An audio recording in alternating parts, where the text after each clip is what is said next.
took over, that we couldn't breathe. You couldn't breathe. We Shalom. good. We get to be on. We on. Go ahead. Shalom. Greetings, everybody.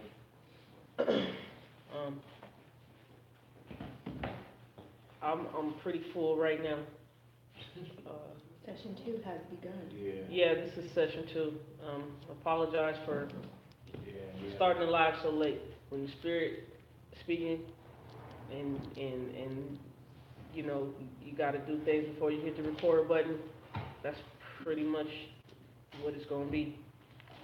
And the Most High gonna have the Most High's way. So, Praise the Most High for the elders. man, the Sabbath, the day when the Spirit is most close. Yeah. I hope everybody's rejoicing. You know, I'm in a rejoiceful spot right now. I'm pretty much speechless, at a loss for words. You know, when the Spirit moving is sometimes unexplanatory. So I'll go ahead with the Shema, and then we'll do a prayer, and move on from there.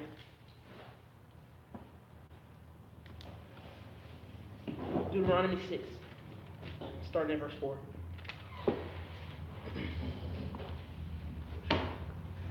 Shema Yisrael, Yahweh Eloheinu, Yahweh Echad. Ve'ahavta et Yahweh Elohecha, ובכל לבבך ובכל נפשך ובכל מאודיך. והיו הדברים האלה אשר אנוכי מצווך היום על לבבך.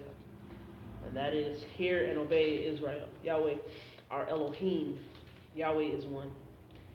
You are to love Yahweh, your Elohim, with all of your heart, with all of your being, with all of your might. And these words that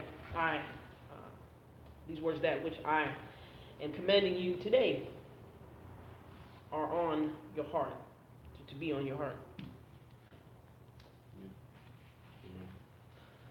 Anybody want to volunteer for prayer?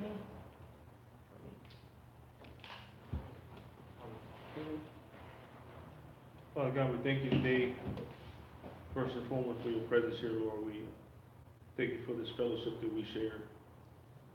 We thank you, Father, that you continue to watch over us, Father, that you continue to guide us and instruct us, Father, that regardless of what we have going on in our lives, Father, we always have room for joy, Father. We always have a reason to praise you, to rejoice, Father, to give you thanks, to be grateful, Father, that regardless of how it may look, Father, that we always have everything, Father, that we need. So we just thank you today, Father, even this place that we have today, Father, that we have a place to come, Father, that we can share your word, Father, that we can worship together, Father, that we can fellowship one with another, Lord.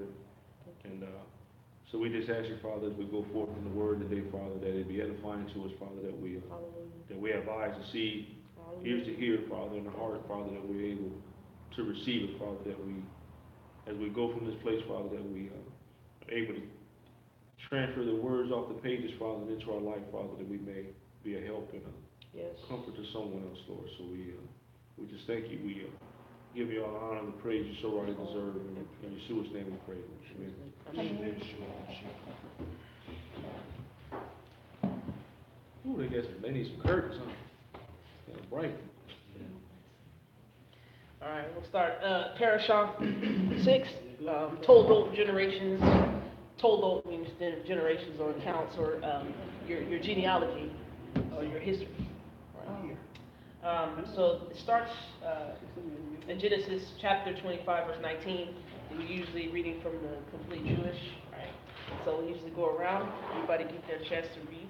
And then we do the Torah, and then we read the half Torah, which is the prophets, and then the gospel portions, or even sometimes Shaul or Paul, which is very, very important. So Genesis 25, starting at 19, verse 19. All right. Here is the history of Isaac, Abraham's son. Abraham fathered Isaac.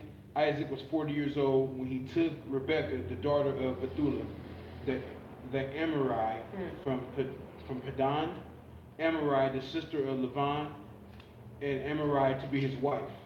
Isaac prayed to Adonai on behalf of his wife because she was childless.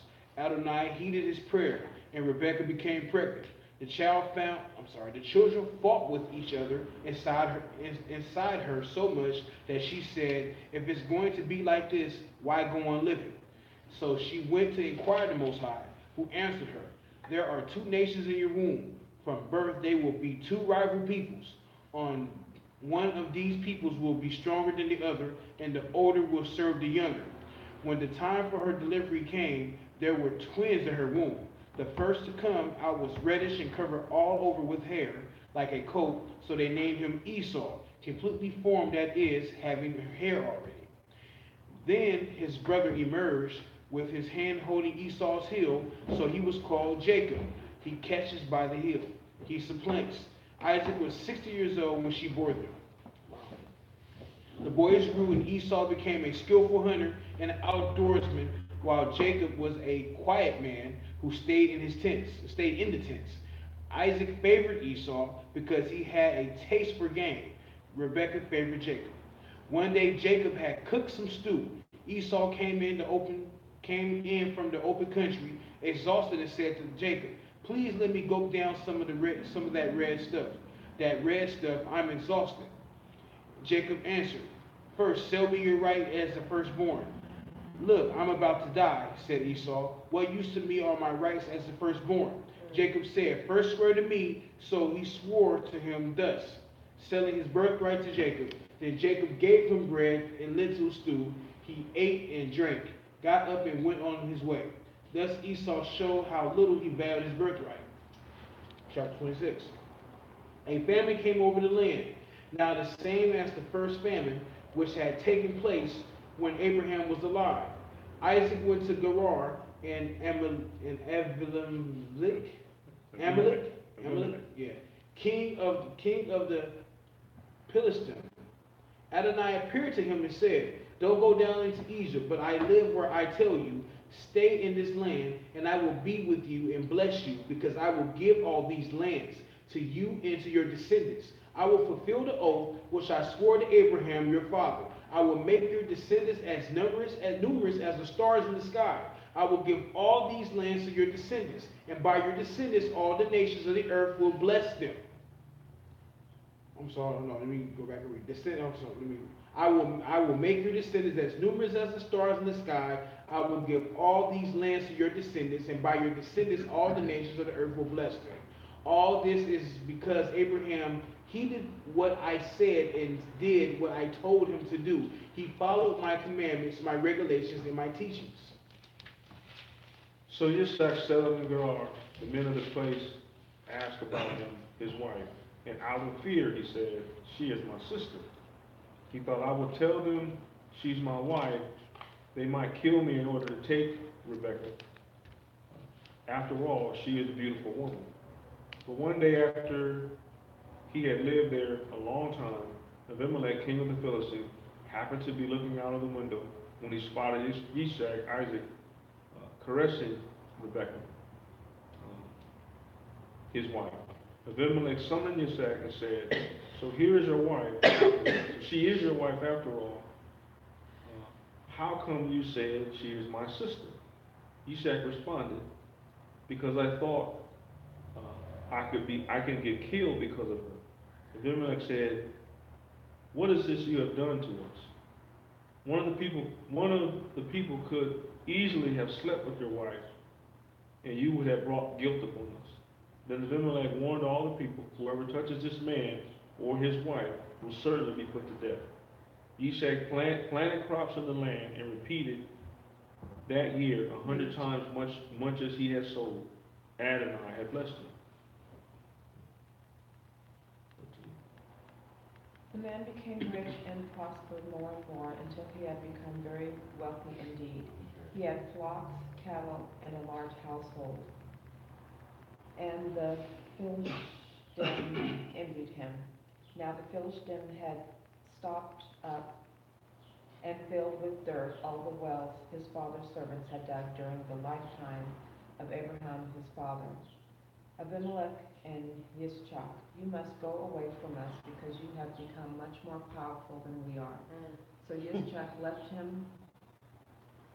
set up camp in Vadi Gerar and lived there. Yitzchak reopened the wells which had been dug during the lifetime of Abraham, his father, the one the Philistines had stopped up after Abraham died, and called them by the names his father had used for them.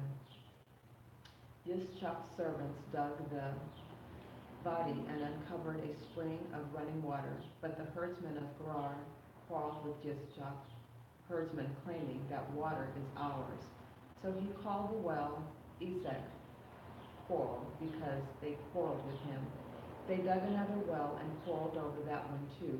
So he called it Sitnah, enmity. He went away from here and dug another well, and over that one they didn't quarrel. So he called it Rehoboth, wide open spaces, and said, because now Adonai has made room for us, we will be productive in the land. From there, Yitzchak went up to Beersheba. Adonai appeared to him this same night and said, I am the Elohim of Abraham, your father. Don't be afraid, because I am with you. I will bless you and increase your descendants for the sake of my servant Abraham. There he built an altar and called on the name of Adonai. He pitched his tent there, and there Yitzchak's servants dug a well. Then Abimelech went to him from Gerar with his friend Chuzak and Pekol, the commander of the army. Yitzchak said to them, why have you come to me, even though you were unfriendly to me and sent me away? They answered, we saw very clearly that Adonai has been with you. So we said, let there be an oath between us. Let's make a pact between ourselves and you, that you would not harm us, just as we have not caused you offense, but have done nothing but good and sent you on your way in shalom. Now, you are blessed by Adonai. Yitzchak prepared a banquet for them, and they ate and drank. The next morning they got up early and swore to each other. Then Yitzchak sent them on their way, and they left him peacefully. That very day Yitzchak's servants came and told him about the well they had dug. We have found water. So he called it Shiva, oath, or seven. And for this reason the name of the city is Beer Shiva, well of seven, well of an oath. To this day, when Esau was 40 years old, they called it well of seven or well of an oath to this day. When Esau was 40 years old, he took as wives Yehudit, Judith, the daughter of Beeri the Hittite, and Basmat, the daughter of Elon the Hittite. But they became a cause for embitterment of spirit to Yitzchak and Rivkah. Chapter 27. In the course of time, after Yitzchak had grown old and his eyes dim so that he couldn't see, he called Esau, his older son, and said to him, my son. And he answered, here I am. Look, I'm old now. I don't know when I will die. Therefore, please take your hunting gear, your quiver of arrows, and your bow. Go out in the country and get me some game. Make it tasty, the way I like it, and bring it to me to eat. Then I will bless you as firstborn before I die. Rivkah was listening when Yitzchak spoke to his son Esau. So when Esau went out to the country to hunt for game and bring it back, she said to her son Yaakov, listen, I heard your father telling Esau your brother, bring me game and make it tasty so I can eat it. Then I will give you my blessing in the presence of Adonai before my death. Now pay attention to me, my son, and do what I tell you. Go to the flock and bring me back 2 choice kids. I will make it tasty for your father, the way he likes it, and you will bring it to your father to eat, so that he will give his blessing to you before his death. Yaakov answered Rivkah, his mother, look, Esau is hairy, but I have smooth skin. Suppose my father touches me, he'll know I'm trying to trick him, and I'll bring a curse on myself, not a blessing. But his mother said, let your curse be on me. Just listen to me and go get me the kids. So he went, got them, and brought them to his mother. And his mother prepared them in the tasty way his father loved. Next, Rivkah took Esau, her older son's best clothes, which she had with her in the house, and put them on Yaakov, her younger son. And she put the skins of the goats on his hands and on the smooth parts of his neck. Then she gave the tasty food and the bread she had prepared to her son Yaakov. He went to his father and said, "My father." He replied, "Here I am. Who are you, my son?" Yaakov said to his father, "I am Esau, your firstborn. I've done what you asked me to do. Get up now, sit down, eat the game, and then give me your blessing." Yitzhak said to his son, "How did you find it so quickly, my son?" He answered, "Adonai, your Elohim, made it happen that way." Yitzhak said to Yaakov, "Come here, close to me, so I can touch you, my son, and know whether you are in fact my son Esau or not." Yaakov approached Yitzhak his father, who touched him and said, "The voice is Yaakov's voice, but the hands are Esau's hands." However, he didn't detect him, because his hands were hairy like his brother Esau's hands, so he gave him his blessing. He asked, "Are you really my son Esau?" And he replied, "I am." He said, "Bring it here to me, and I will eat my son's game, so that I can give you my blessing." So he brought it up to him, and he ate. He also brought him wine, and he drank. Then his father, Yitzhak, said to him, "Come close now, and kiss me, my son." He approached and kissed him. Yitzhak smelled his clothes and blessed Yaakov with these words, "See, my son smells like a field which Adonai has blessed." So may God give you dew from heaven, the richness of the earth, and grain and wine in abundance. My peoples serve you, and nations bow down to you. May you be Lord over your kinsmen. Let your mother's descendants bow down to you. Cursed be everyone who curses you, and blessed be everyone who blesses you. But as soon as Yitzchak had finished giving his blessing to Yaakov, when Yaakov had barely left his father's presence, Esau, his brother, came in from his hunting. He too had prepared a tasty meal and brought it to his father. And now he said to his father, "Let my father get up and eat from his son's game, so that you may give me your blessing." Yitzchak, his father, said to him, "Who are you?" And he answered, "I am your son, your firstborn, Esau." Yitzchak began trembling uncontrollably and said, "And who was it that took game and brought it to me?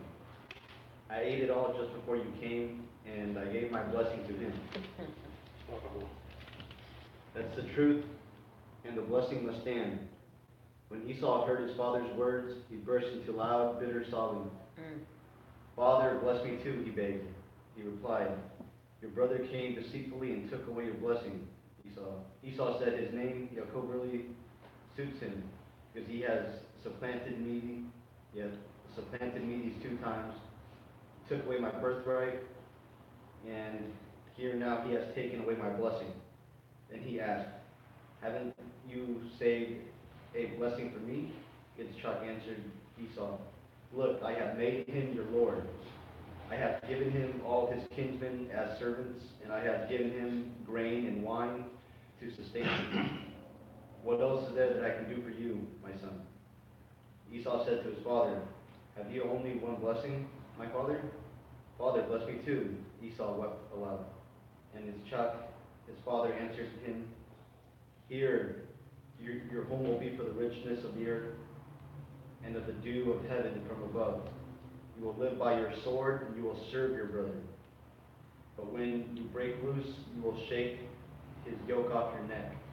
Esau hated his brother because of the blessing his father had given him. Esau said to himself, "The time for mourning my father will soon come, and then I will kill my brother Yaakov." But the words of Esau, her older son, were told to Rivkah. She sent for Yaakov, her younger son, and said to him, "Here your brother Esau is comforting himself over you by planning to kill you. Therefore, my son, listen to me. Get up and escape to to Laban, my brother in Haran. Stay with him a little while until your brother's anger subsides. Your brother's anger will turn away from you. He will forget what you did to him. Then I'll send and bring you back here, or back there, back from there. Why should I lose both of you on the same day? Rivkah said to Yitzchak, I'm sick to death of Hittite women. If Yaakov marries one of the Hittite women, like those who live here, my life will be worth nothing. So Yitzchak called Yaakov, and after blessing him, charged him, you are not to choose a wife from the Hittite woman. Go now to the home of Bethuel, your mother's father, and choose a wife from there. Wife there from the daughters of Laban, your mother's brother. May El Shaddai bless you, make you fruitful, and increase your descendants until they become a whole assembly of peoples. And may he give you the blessing which he gave Abraham, you and your descendants with you, so that you will possess the land you will travel through, the land God gave to Abraham.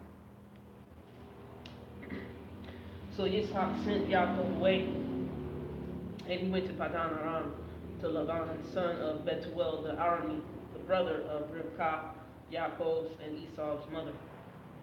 Now Esau saw that Yitzhak had blessed Yaakov and sent him away to Padan Aram to choose a wife from there, and that as he blessed him, he charged him, you are not to choose a Canaanite woman as your wife. And that Yaakov had listened to his father and mother and gone to Padan Aram. Esau also saw that the Canaanite women did not please Yitzhak, his father. So Esau went to Ishmael and took, in addition to the wives he already had, Mahalat, the daughter of Ishmael, Abraham's son, the sister of Nebaioth, to be his wife. So we'll go to Malachi, chapter 1, verses 1 to chapter 2, verse 7. Page 892. Thank you. Yes, page 890, 892. A little different in here.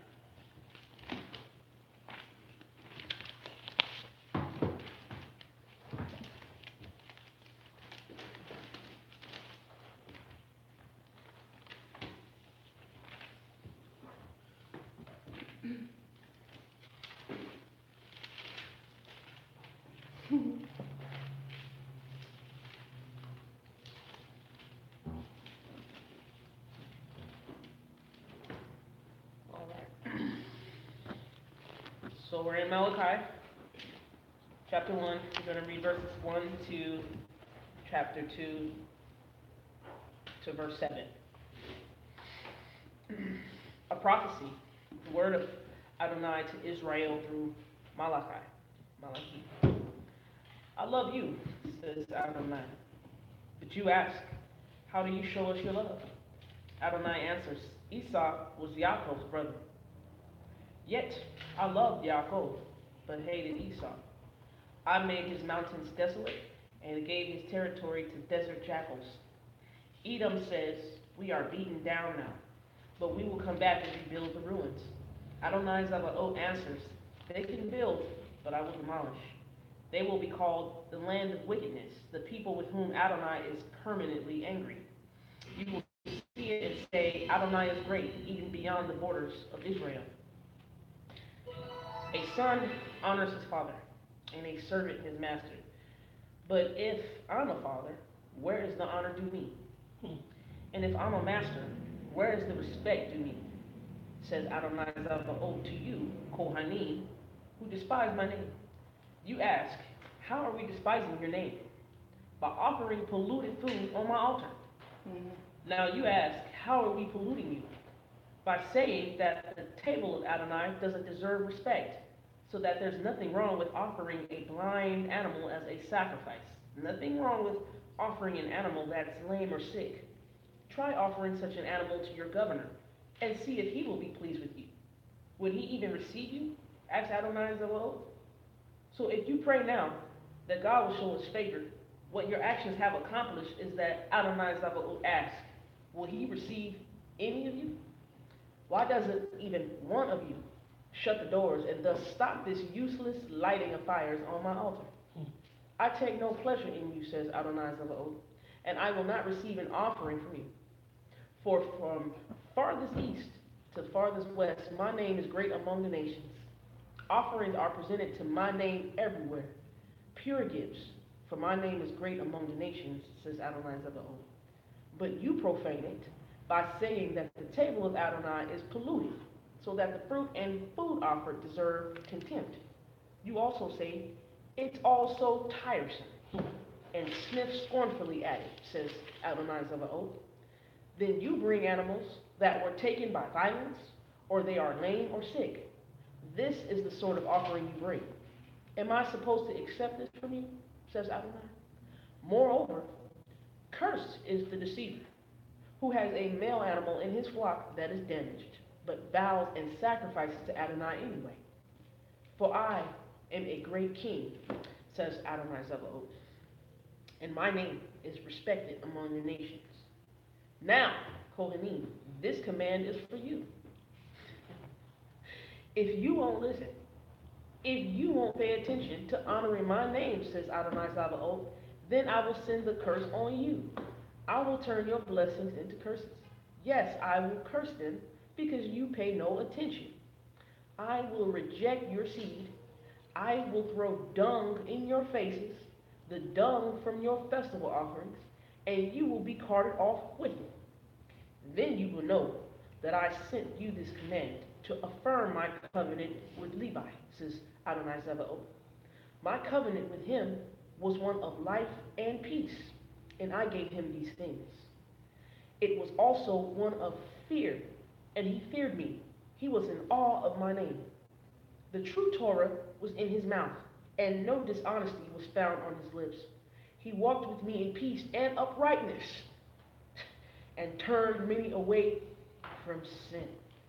A Kohen's lips should safeguard knowledge, and people should seek Torah from his mouth, because he is the messenger of Adonai Zavaot. Hallelujah. All right, we'll go to Romans 16:18. Yep. Romans 9, or you said 16:18. 16:18? But yeah, so Romans 9, chapter 6. Okay. 6 through 16. Romans chapter 9, 6 through 16. 16.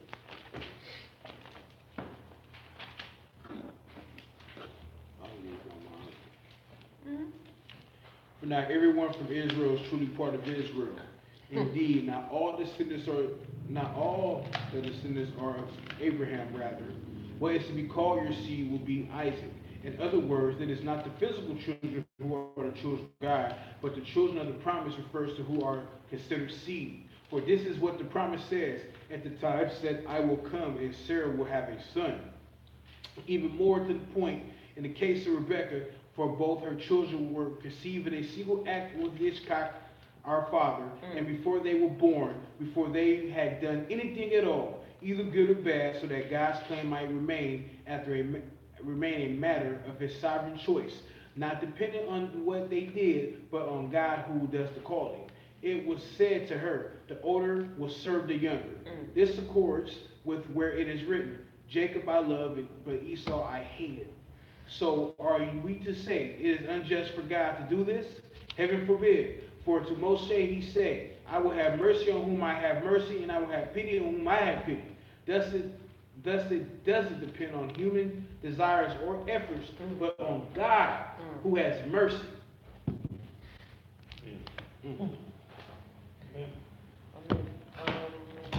Also, you have Hebrews chapter 11, verse 20, and then Hebrews chapter 12, verses 14 to 17.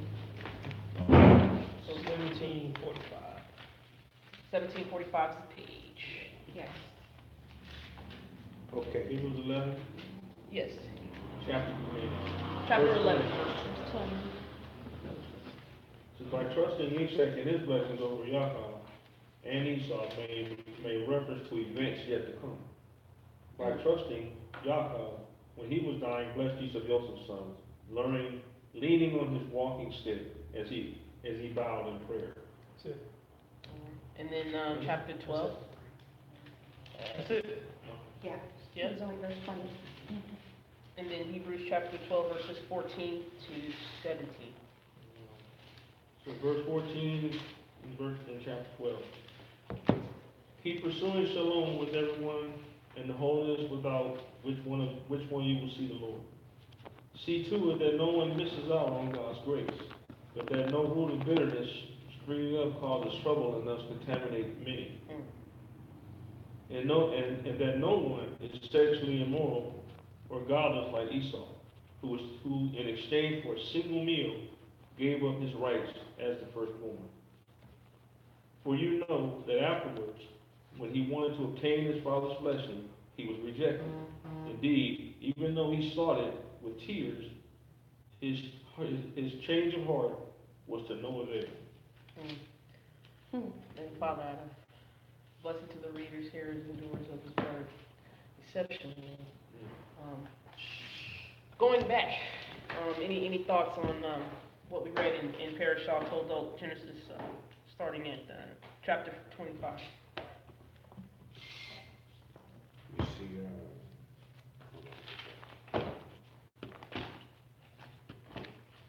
I'll start right there, where it says, let's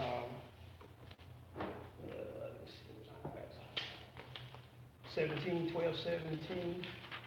You talking about Hebrews? Mm-hmm. Okay. Where you know that after when he wanted to obtain his father's Yeah. blessing, he was rejected. So we talk about he hated Esau, and there's been much controversy, much talk about that. If he's an Elohim of love, and he created and he's I am love, according to the testimony of John, and on and on and on. So how can he hate? I would like to pose that in the context when the Father talks about hate, when we come across that word hate in the Tanakh or the Brit of HaMashiach, I believe it means love less. Okay. And I'm glad you said context, because that's why I was talking about the 1776 war. You know? Okay. And so it's like he rejected him because he didn't reject him because anything he had done. This is my sovereign plan. My sovereign plan was already, I'm sorry. What he was saying, I'm sorry, but I already got this written in stone. Now, he gave you a blessing, and he told you once you do these things, the yoke will be off your neck, and you'll be free, and you can go run with your red women and all this kind of stuff. And when he said, I hate Esau, in that sense, like I said, I love him less, but it's in the context of as a nation, because they became the Edomites, right? And they was talking about the red and all this, and that's another story. Yeah. Yeah. But it's like, I hate this nation in that sense. I hate their wickedness. I hate them, that they won't come to me, that they won't do this, that they won't do that. You know? So that's kind of in a prophetic sense of the nation that's going to come out of your loins, I don't like them. Which he tells us, I don't like sin, I don't like wickedness, I don't like unrighteousness. But he set it up in the sovereign plan. So, you know, Shaul had to explain that. He said, well, how come if you made us like this, you expect us to do differently? You know? And he said, who are you to question? Who are you to question? You know, I give grace to whom I give grace, I give mercy to whom I give mercy. And I created Esau for Jacob. And so it said one of them going to be powerful, more powerful than the other one. And then it came to fruition. It said, get away from us, you're too powerful for us. Mm-hmm. So it's like, can there be a Cohen without being a disciple? No. Can there be a definitely Kohanim without Talmudim? Definitely not. See, and this fits in here. So it's like, In order to have a good, you must have the opposite, which is Exactly. Because the Most High said, I create the Exactly. good and the evil. That's what he said. Huh? The Most High said he created the good and the evil. Yeah. The Most High said that he creates the good and the evil. Exactly. Exactly. And it's all for the good. Right. Exactly. In other words, say this, every one of us, say, well, you have angels attached to your sign, so you're okay. You have people signing Mm. that want to do you good. Or do you wrong? Well, that's a given. That's a given. We all know that. We all know who to stay away from and this, but that we don't know the people that want to do us good. Everybody don't know. There are people that want to do you there. See the whole thing about the marriage and the concubine and all that. That's a picture. I got somebody here that want to do you good. That'll do basically anything for you as long as it matches in heaven. And so this is what we don't know. And we talk about praying for blessing, and got people that trying to bless you, trying to be a blessing. He sent them and rejected them because you don't know who they are. I'll give you one quick example right quick. Right there. With my wife. When my wife got hurt, my wife had a bad car accident. Had not it been for her, some things would have broke loose. And it's the simplest thing, it's the loving thing, it's the easiest thing, what she's already gifted for. It wasn't go there to get this word and you be healed, and, it's the thing. That's what she's gifted. Now, if you have that gift, so be it, right? But that was the thing. So I understand exactly what you're saying. So when you say I reject you when you're operating outside of your gift, I will. And those people go away sad because they have a gift and they know what the gift is and you reject it. And it's the simple thing because you wanna have this word, you want something profound, something that's gonna illuminate something, and it's the simplest thing. Because their motive is love. And we have people that's the same. We say, well, we're kings. We're queens. Well, kings and queens have what? Kings and queens have kings. Exactly. They have people that serve them. But that's a little kind of on there. But so he was like, I created evil for you. Yeah, be a reminder. And he said, the day rules the night. Right? The day is in capital. And we are the day. In order to accomplish his perfect plan. His perfect plan is pretty much to teach us what he wants us to understand on this side. Exactly. Because if I don't know you're here, I might not know you're there. And it also brings glory to him. I can take these bad guys, because really the Hebrews wasn't all that when they started out. So I can take them, I can take Israel, I can take the disciples, I can take them all and make something and bring them to glory.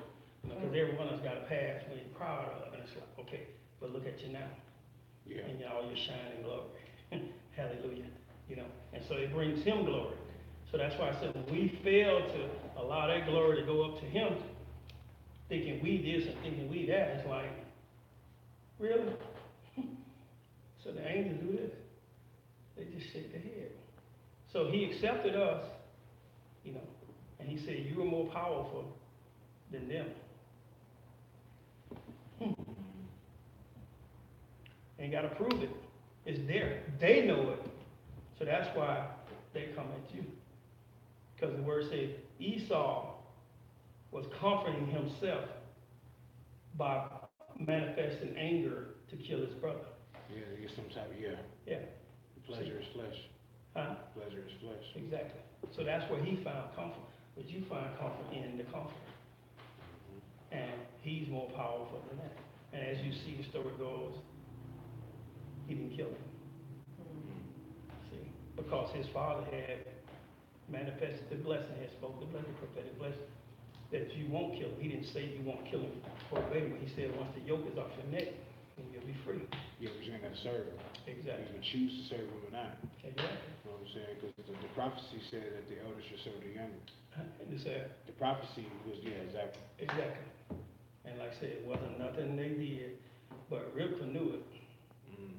Now, it's crazy you brought Rebecca up, because I've heard individuals say that Rebecca was a wicked woman before she did. Yeah, of course they say that. but it was already a plan, the Most It's already High. planned. And he, like you said, I create the good and the evil. And at the end of the day, he uses whatever he needs to use course. or wants to use to get his plan across. Of course. So when people come out and say that Rebecca was wicked or evil, that's a wicked woman. That's why women are cursed. They don't have a blue in the hell clue what they're talking about. Well, sometimes they have a clue, they just need a little torquing and tweaking. It's just a little just that you need. Because like I said, when you understand, if you relate Sarah to the Proverbs 31 woman, and then she had to pass that down to somebody else. That's So what she we saw had- last week with the Exactly. succession. And she had an insight. It says when she speaks with wisdom. So now go do this and go do this, go do this, because your daddy gonna get a blessing away, and the Lord done already said, you're It's gotta supposed to happen. get a blessing. Exactly. So she was operating well within the right of the sovereign Elohim.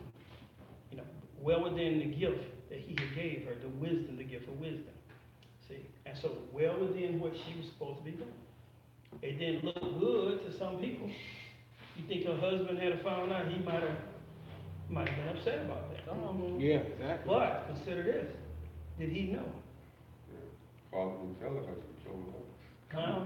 Say what? Father didn't tell her husband, he told her what? Okay, so that we go to Proverbs 31 woman again, being the wisdom. But did he know?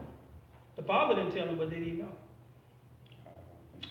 It's worth looking into, because when you go back to how he blessed him, the words that he used, it is, you can drash it, you know, but we won't, but you can drash that based on Yeah. the words that he used. Yeah, he probably suspected it was something else. Yeah, because he said it's my son Jacob's boy, voice.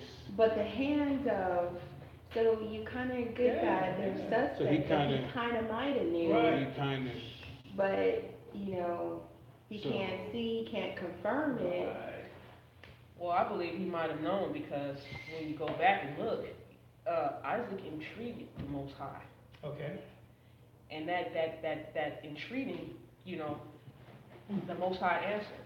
Okay. So the Most High might not have given him the complete Mhm. prophecy, but the complete prophecy was given to Rebecca. So Isaac pretty much might have partially suspected, because of that entreating, that encounter Yeah. with the Most High, he got some sort of revelation. Mhm. And so, But maybe not the complete revelation that the Most High gave to.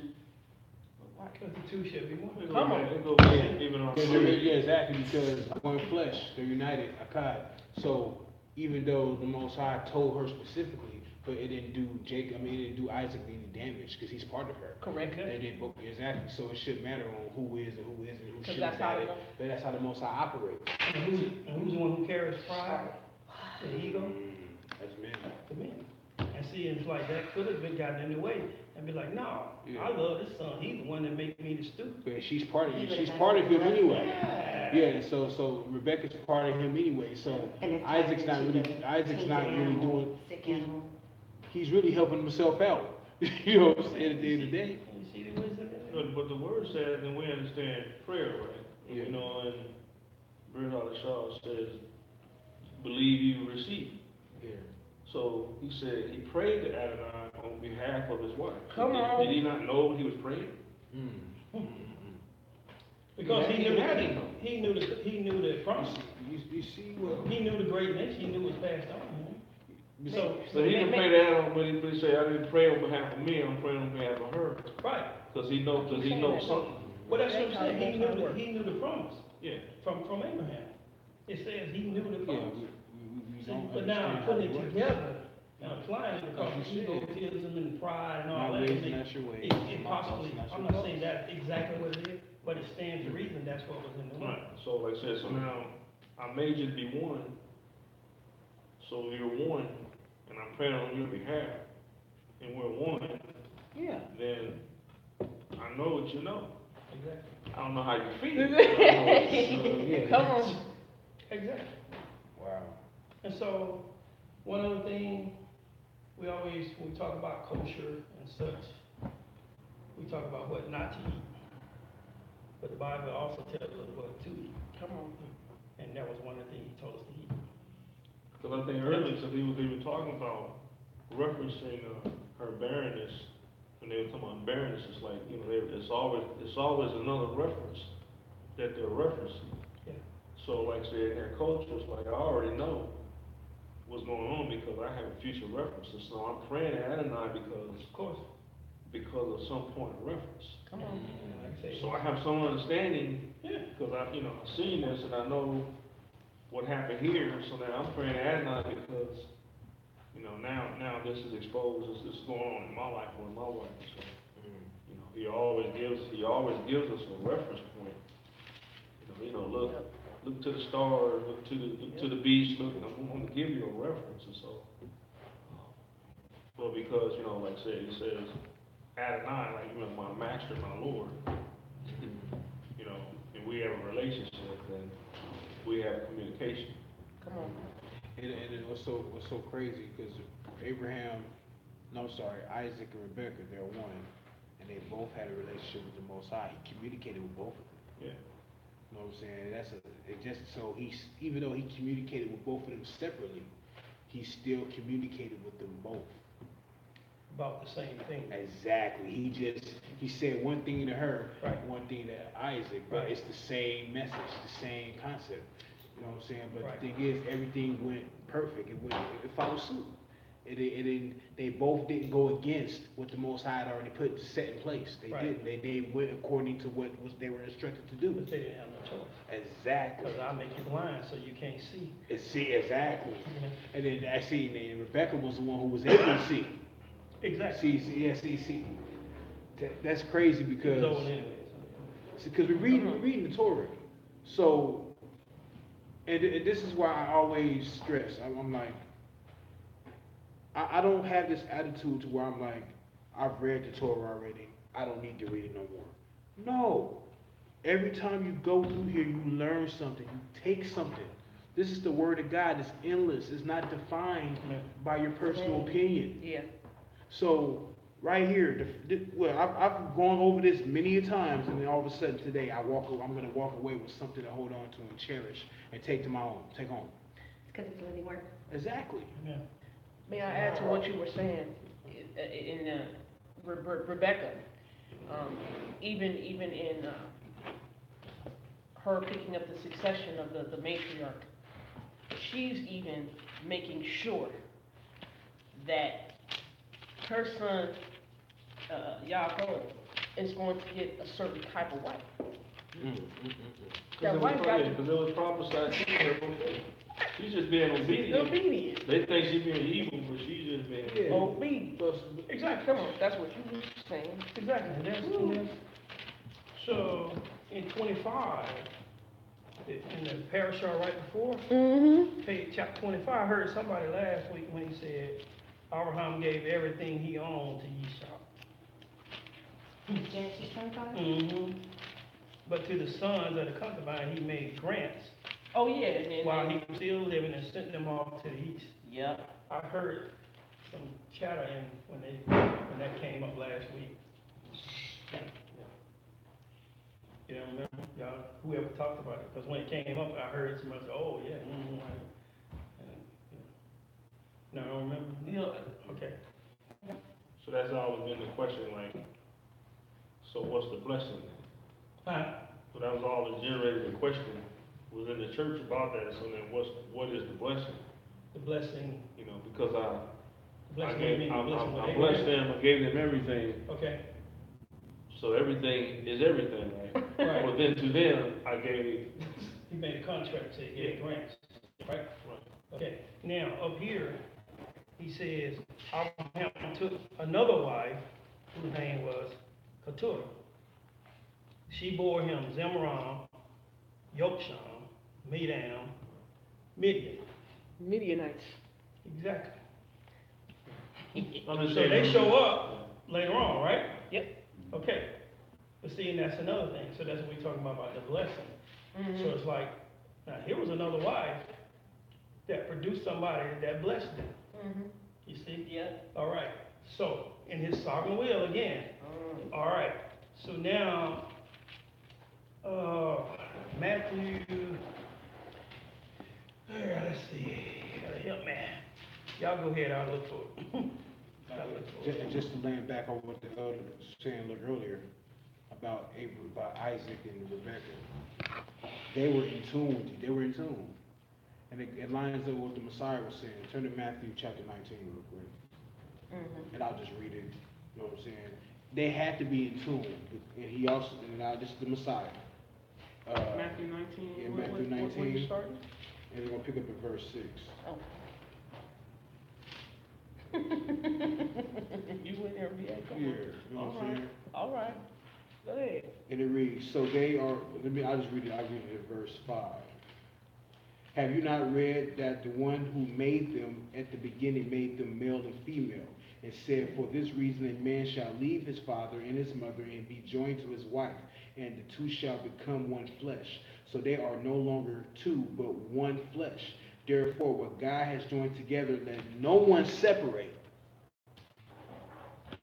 Yeah, that's the full manifestation of the Spirit. But you said he spoke to them separately. Yeah, but they're still one. Just, you know what I'm saying? They're still one. I'm just saying, because you said that he spoke to them separately. Yeah, he spoke to them separately, but the thing is that he didn't separate them. He just gave them he gave the same message, he just gave it to them 2 different times. You know what I mean? I'm saying, so that can he speak to us separately? But God is not a man. Huh? God's not a man. He said let no man separate. And he didn't separate them. Right, Yeah. Slow down and process what he asked you. Slow down and process what he asked you, right now. So you're saying Isaac prayed to Adonai, and you said he spoke to them separately. Yeah. But then you said we're one, Right. one flesh. Right. One flesh. So I'm saying, so did he speak to them separately? Well, okay. That's what you said. Right. No, it's all good. So is that fine? So I mean, So I wouldn't say he spoke to them separately. I would say that he conveyed to them. so just knowing the character of God, would he do that? Because he says, I'm Would not he the make author it of one? confusion. Right. Yeah. So would that cause confusion? Would he do that? But just his character. Come on. So I made you be one, but I'm gonna speak to you. Yeah. But see, that's still confusing to me, because if you look at it like a military, if this were military, I'm gonna give this, we need to get to the same end, but you have different jobs to carry out that end. So I'm telling you the same thing as much as you need to know. And you have a different job to get to, you have a different job. So yes, I'm telling you the same thing, but what you carry out is different. So you're a unit, you're gonna have to trust this, but my words or my instruction, although it's gonna come to the same end, you've got different jobs to do. And your job is to trust and not question what I've told him. And his job is not to trust, is to trust and not question. Yep. Trust that the instruction came from me. Right. And execute it so we can get to the same end. And I think in this time, this is where we fall apart, because your instruction, and that doesn't sound like the instruction I was given, so I'm not going to trust. I'm not going to trust, because you're supposed to take my instruction, like out with the washing machine. I'm head of this household. I see you need a washing machine, but I'm not paying attention enough to know she needs some turtles, and she's the head of this household. Let her buy her own washing machine. I still need to support that, but I'm not going to make it a gift. Do you know what I'm saying? I do. Well, I'm a different person. I do. want the bowl to what, that is the ultimate gift for me. Save the candy, because I'll buy my own. I have some in my sock drawer anyway. Do you know what I'm saying? But if he's in tune, if he was out of tune, and he admits that he is that right? You were ignorant, but if you were ignorant, but you didn't need to be, you weren't tuned in. Right. So for this, could you be spoken to separately? And maybe I'm missing something here. I think yes, you got what you needed on an as needed to know basis. I need to give her a little more, because she's getting ready to execute this. You are given instruction. There's going to be part of it that you get. You may not understand, but I'm not asking you to understand. I'm asking you to trust and go with it. Trust that I've given her all of the Yeah. fine I'm say something to that. instructions. And even though it looks weird, you just go for it because it's gonna get you both across that finish line at the same time. And that might be a bad analogy, but it does, I can see, we're two such different thinkers, you couldn't give us the same instruction to Okay. anything, we're gonna question, that does not sound like, so one of us is gonna either have to trust, Each other. okay, we got the same instructions, so it looks weird to me, but I'm going to go for it, and I think that is our Yeah. biggest, the very same thing, we can read the very same thing, we're going to read it differently, very differently. Different So interpretation. it would fall apart, if there was no trust there, it would completely fall apart. Okay, but that's what we're saying, that's why, like I said, where there is no vision, people perish, it's fall apart. Exactly. Okay, all right, now let's take Sarah. All right, did she do what she was supposed to do in regards to the command? Absolutely. So you're talking about the military, so the first thing is, let's just say fall in, everybody fall in. Everybody, it's no different. Yep, Attention, come on. Everybody. Fall in. you know, blah, blah, blah, blah, blah, blah, blah, blah, blah, dismissed. Yep. Or we going to take the hill. So now everybody go, hook, shoot, everybody in unison, right?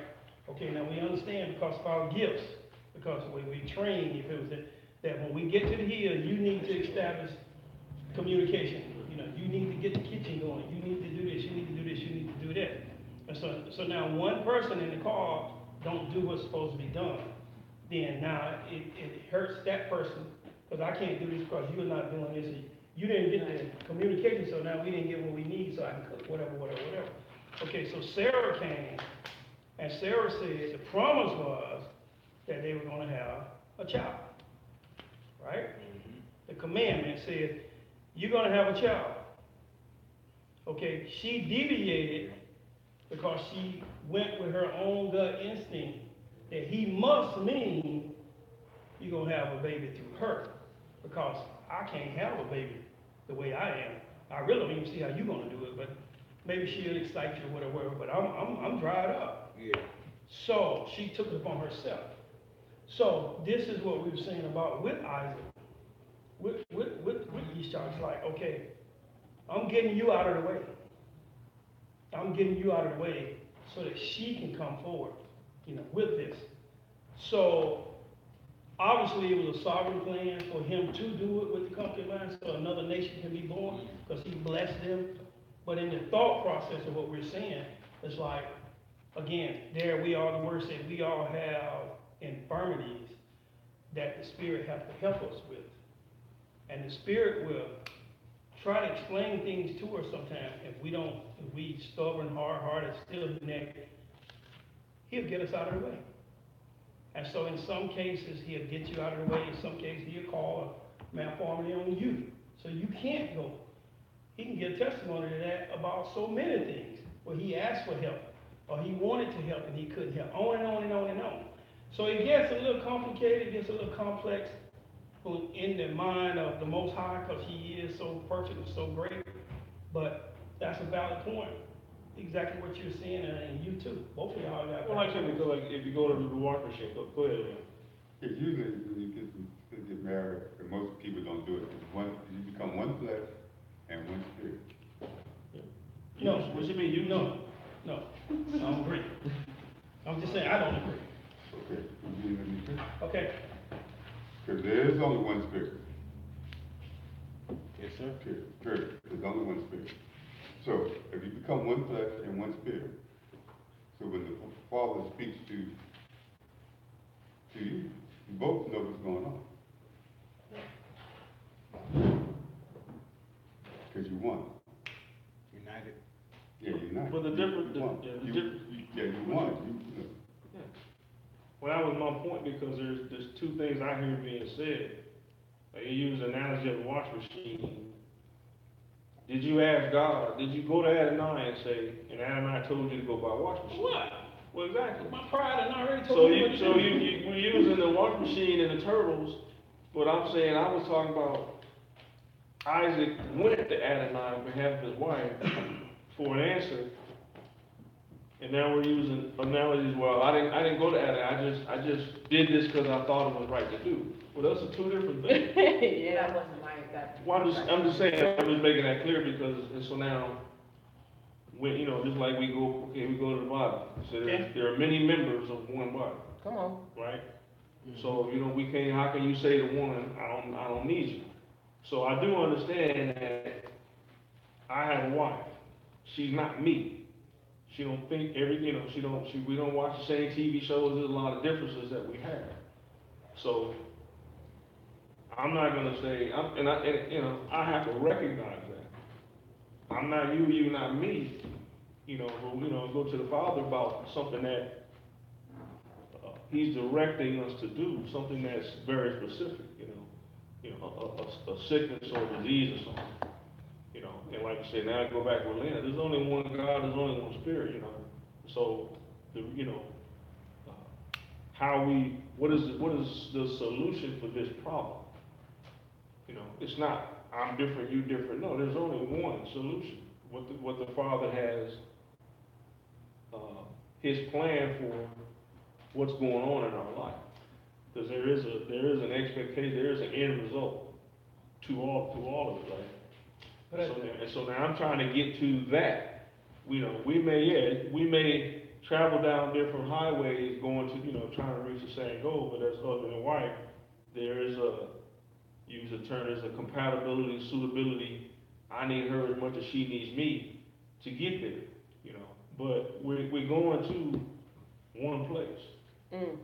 My whole point was Right. the instruction, and what I'm hearing, the question that was put on the table, so I thought was, are we going to hear the same thing? Or is God going to tell us the exact same thing? And with what we were talking about, I won't even say for every situation, it appears to me that God said the same thing,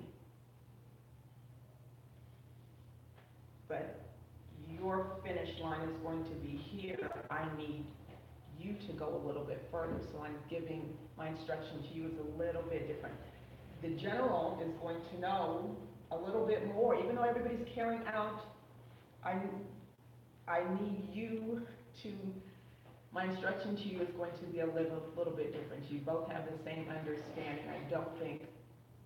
I don't believe from what I'm seeing here that the instruction is the very same, and they just both magically had the same understanding. May I just take a little bit of time and respond? You go back to Genesis 2, verse 22. Genesis 2:22. Genesis 2:22. Well, actually, let's start from verse, and I'm just going to answer your question, but if you guys want to follow along, I'm going to bring something out from this Hebrew. Okay. I'm going to bring out what echad means, and I'm going to bring out what something else means. And it took me a while it took me a while to get the answer as a wife myself. Yeah. But we're going to start at verse 18. Genesis chapter 2. We're going to start at verse 18, but I'm going to bring something out from verse 22 if I can. Okay. So, Adonai, God said, it isn't good that the person should be alone. I will make for him a companion suitable for helping him. That's Ezer Kenegdo. So Ezer Kenegdo would be an aid, a protector, deliverer that would co-respond. Okay, excuse me. Where are we now? We at Genesis chapter 2. Oh, I two. start- sorry, Sorry, I thought I you said apologize. 22. My bad. Yeah, Okay. yeah. Verse 22, but I said for a little bit of context, start Okay. from verse 18. Okay, so verse 19. So from the ground Adonai God formed every wild animal and every bird that flies in the air, and he brought them to the person to see what he would call them. Whatever the person would call each living creature, that was to be its name. So the person gave names to all the livestock, to the birds in the air, and to every wild animal. But for Adam, the male, there was not found a companion suitable for helping him. Verse 21, then God caused a deep sleep to fall upon the person, and while he was sleeping, he took one of his ribs and closed up the place from which he took it with flesh. Verse 22, the rib which Adonai God had taken from the person, he made a woman person, and he brought her to the man person. So this portion out of him comes. So it comes from him. But I'm going to read verse 22 in the Hebrew real quick. Okay. And then I'll be done. Vayiben Yahweh Elohim et hazela asher lachak ha'adam leisha vayib'e el ha'adam. So the first word, the first phrase is Vayiben Yahweh Elohim et hazela.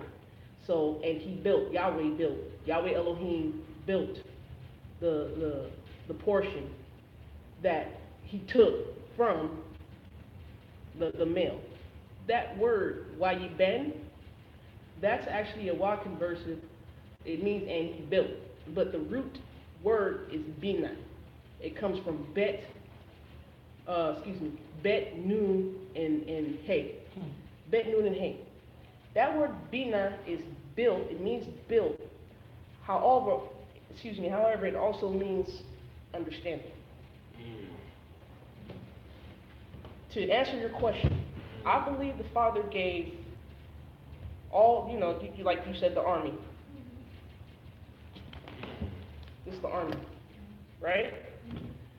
So, if the Most High is Echad, there's masculine and feminine principles that make up the one or Echadness of the Most High, right? The Most High has masculine attributes and feminine attributes. So when the Father is one giving one couple some insight, he's telling the same thing.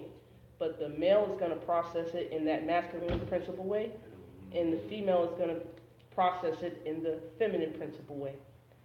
So this right here would be your built, what's built from you, right? From Adam, what's built from you is just a different understanding. That Bina. Other than the masculine. Right. So the answer is he had to know. So He knew from the masculine, but that understanding, it's just a little more insight, just a little piece that gives just a tad bit of more understanding, or a different type of understanding. And I understand Or a that, different and thank you for perspective. that. And So I'm if that's clear. what answered. But in that's here, how- but hold on, what you're saying though, I think it is also indicative upon the task at hand. Correct. Yeah. Which here, childbirth, well, who's gonna understand that better? Yeah. Even if I tell you this, but that's why I brought up Sarah. Because- Exactly.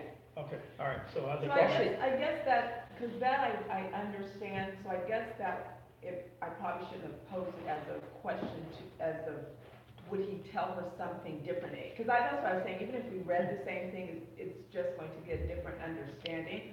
So the bigger lesson is trusting that there might be something different that's supposed to happen, or it's, even though you've heard it the same, your role in it might only be up to this point, and then Correct. just trust enough to go with it. Period.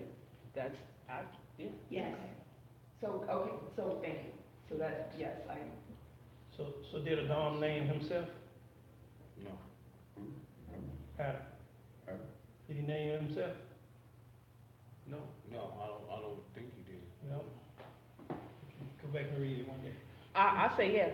Okay. We'll move go on. ahead. Go Yeah, back and read it. we'll Go back and read go it. ahead. See, it's a lot in that about knowing when it's, if you understand about, Yeah, okay.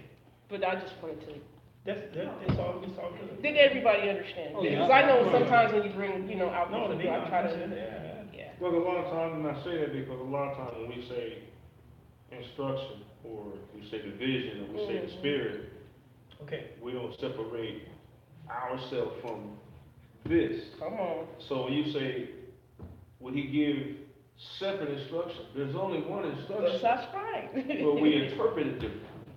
Yeah. But there are no two instructions. That's right. Just like Lamb said, there is no, I didn't give you a different spirit. Right. There's one spirit, but now, are you talking about your spirit? You know, and so we're interpreting it differently. A man, woman, a child, you know, black man, white man, whatever. We may Yeah. interpret it different because of our culture, things we've been exposed to. You know, but like I said, like I said, the general said we going here. Right. That's where we're going. So I got all these men under me, and maybe you trying to go there. So no, we all going here. You might come up the right, you come up the left, Yeah. but we going here. Right. Okay, I just want to, when we say one spirit, what are you saying, Doc? Because you're saying there's only one spirit. So I need clarification on that. Well, they just clarified it. Huh? The one spirit, Oh, when I was talking about, different understanding, going through. Okay, what spirit, when you say one spirit, what exactly do you mean? Do you mean the Ruach? Do you mean the Holy Spirit? Do you mean the spirit of people? Do you mean, huh? Father. Okay, you're saying it's one spirit, the spirit of the Father. Okay, Yeah, it's kind of hard to explain. okay. It's one spirit because even the disobedient spirit, it's still the spirit, but he's a disobedient spirit. But see, we all have a spirit. You all got part of it. Huh? It's still, we all No, we all have a spirit. come on, We have our own individual spirit. come on. Yeah. We are spirit beings, Yeah. you know? So it's like, we are joined to him, we are united with him, we become one with him by being united to him. The word say, at some point, we will be just like him. But at that point now, we are not. So we all have individual spirits. And again, the word say, our spirits have infirmities. And it's the spirit that helps us with our infirmities. So when we go back to the lesson, it's like in his sovereign knowledge, in his, what we call it, the I need omniscience. Omnipresent? Omniscience.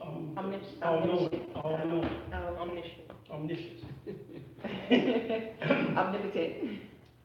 All powerful. That's powerful. Okay. And so it's like, I know you can't understand this because of your infirmity.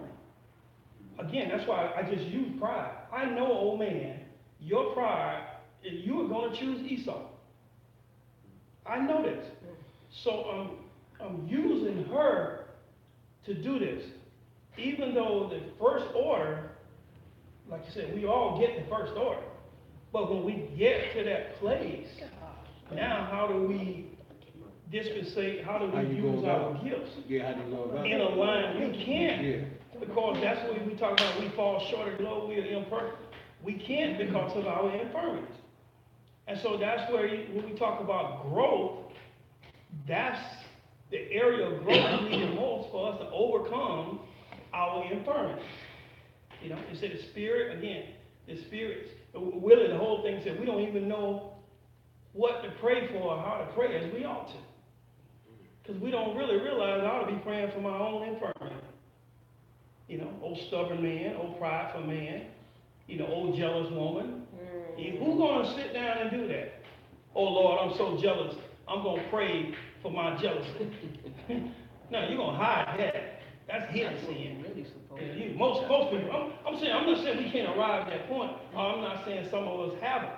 I'm just saying in general. And so now I'm not praying for my own pride. That's when we're doing the men with men, sharpen iron. Like, get that pride out of my face. It stinks. You know, talking about my wife, I wanted some ham and she cooked chicken, and I'm upset.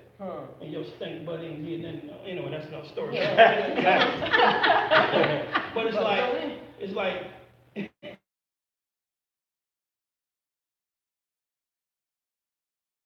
just can't do. Now, So I have to go on with the plan. I have to use somebody else who more fit. As we talked about last, you are not fit for the kingdom if you turn away. Well, because you rejected me because of my pride, I'm not going to turn away and get angry with you. No, I'm going to let the Spirit help me with my infirmity. You know?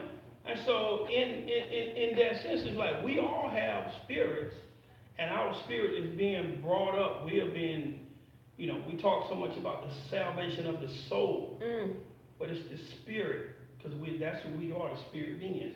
The soul is a spiritual entity. You know, we have a conscience.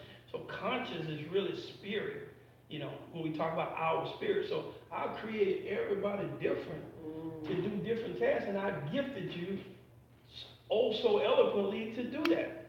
So when that time comes, I can call on you to get us this far, like she was saying, but then I can call on you to get us this far.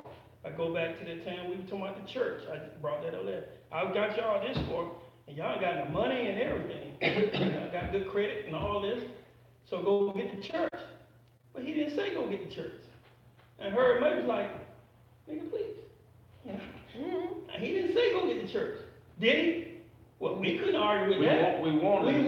Exactly. Exactly. Right. We conquer us. I'm conquering someone. We win it. We, you know. So I was just wanting, when we talk about the clarification of spirit, there is nobody that's going to be had the full measure of the spirit all the time because of our infirmity. But we can't overcome it. The word said that was one person. It's written there was one person that didn't have an infirmity. Come on. You know, and that was HaMashiach. And so it's like, okay. But he said we all are getting to that place, and one day we'll be like him, and then we'll know him as he really is. You know? So I just wanted to, you know, get that, because some people think, well, you know, I got the Holy Ghost. You already had the Holy Ghost. If you confess him and accept him, you had the Spirit. But that's your spirit now. It's coming up. That's your spirit is and Paul made distinctions in that with what's the Ruach, what's the Holy Spirit, and what's ours. That's your spirit doing that. Your spirit is alive. Your spirit is dormant no more. It's learning. It's being who it's supposed to be. Like I said, we letting it do what it do. You know, it's like, you know, because it is what it is. And it's like, you know, so, you know, and the Holy Spirit is like, you already had it. Come on. You just didn't know how to use it. Because you wouldn't allow your spirit is like this. And you wake up every now and then, okay, I got you. I don't want to do that. So, you know, I'm done. You sure? I'm done. He's done. Can I ask a question? Yeah. So in reading this a couple of times, it still brings up the question for verse 27 in Genesis. Chapter 27, verse 45. Rebecca talks about when she's telling her son to leave, so that, you know, because of his brother's anger, she says, "Why should I lose both of you on the same day?" And it still brings the question: how is she losing two sons? She already lost Isaac. What verse? I mean, No, not Isaac Esau. is She her already husband. lost Esau. Esau. They already lost Esau. So how did she lose him? How did she lose Esau? Yeah. You know the answer to that. You know the answer to that. She was rejected. By the Most High. So that's pretty much a loss. Right. So if you have children, Right. and your husband get upset with his son and say, "I know you no more," Come on. and he's like, "I lost my son," and that woman does everything she can to try to win him back and talk to the husband, "Please don't do, show him mercy, this and this and this," you know, and you know, so in that setting, so now Esau gonna kill his child, and so she's like, now, Right. he's gonna be dead, he's dead spiritually, now he's gonna be dead physically. Yeah, because in the life, you know, life for life. Right. But as you can see, That's right, and that's a good point. It was a life Life for for life. life. Come on, God first. said, you take a life, you use your life. Right. so as you see what's going on here, the family is being split, in a sense. And is this split a good split? It says it gets split. Because it's the Most High's will, right? Yeah, turn Come on, to yeah. turn to Malachi chapter. Chapter Yeah. Okay, so but there's a Did reason. you get your question answered? Are you gonna remember your reason, please? Okay, no, this is, because this is good. Yes, Malachi, huh? You But there's wanna go a to reason why I Malachi asked chapter the question. Malachi. 7? Malachi.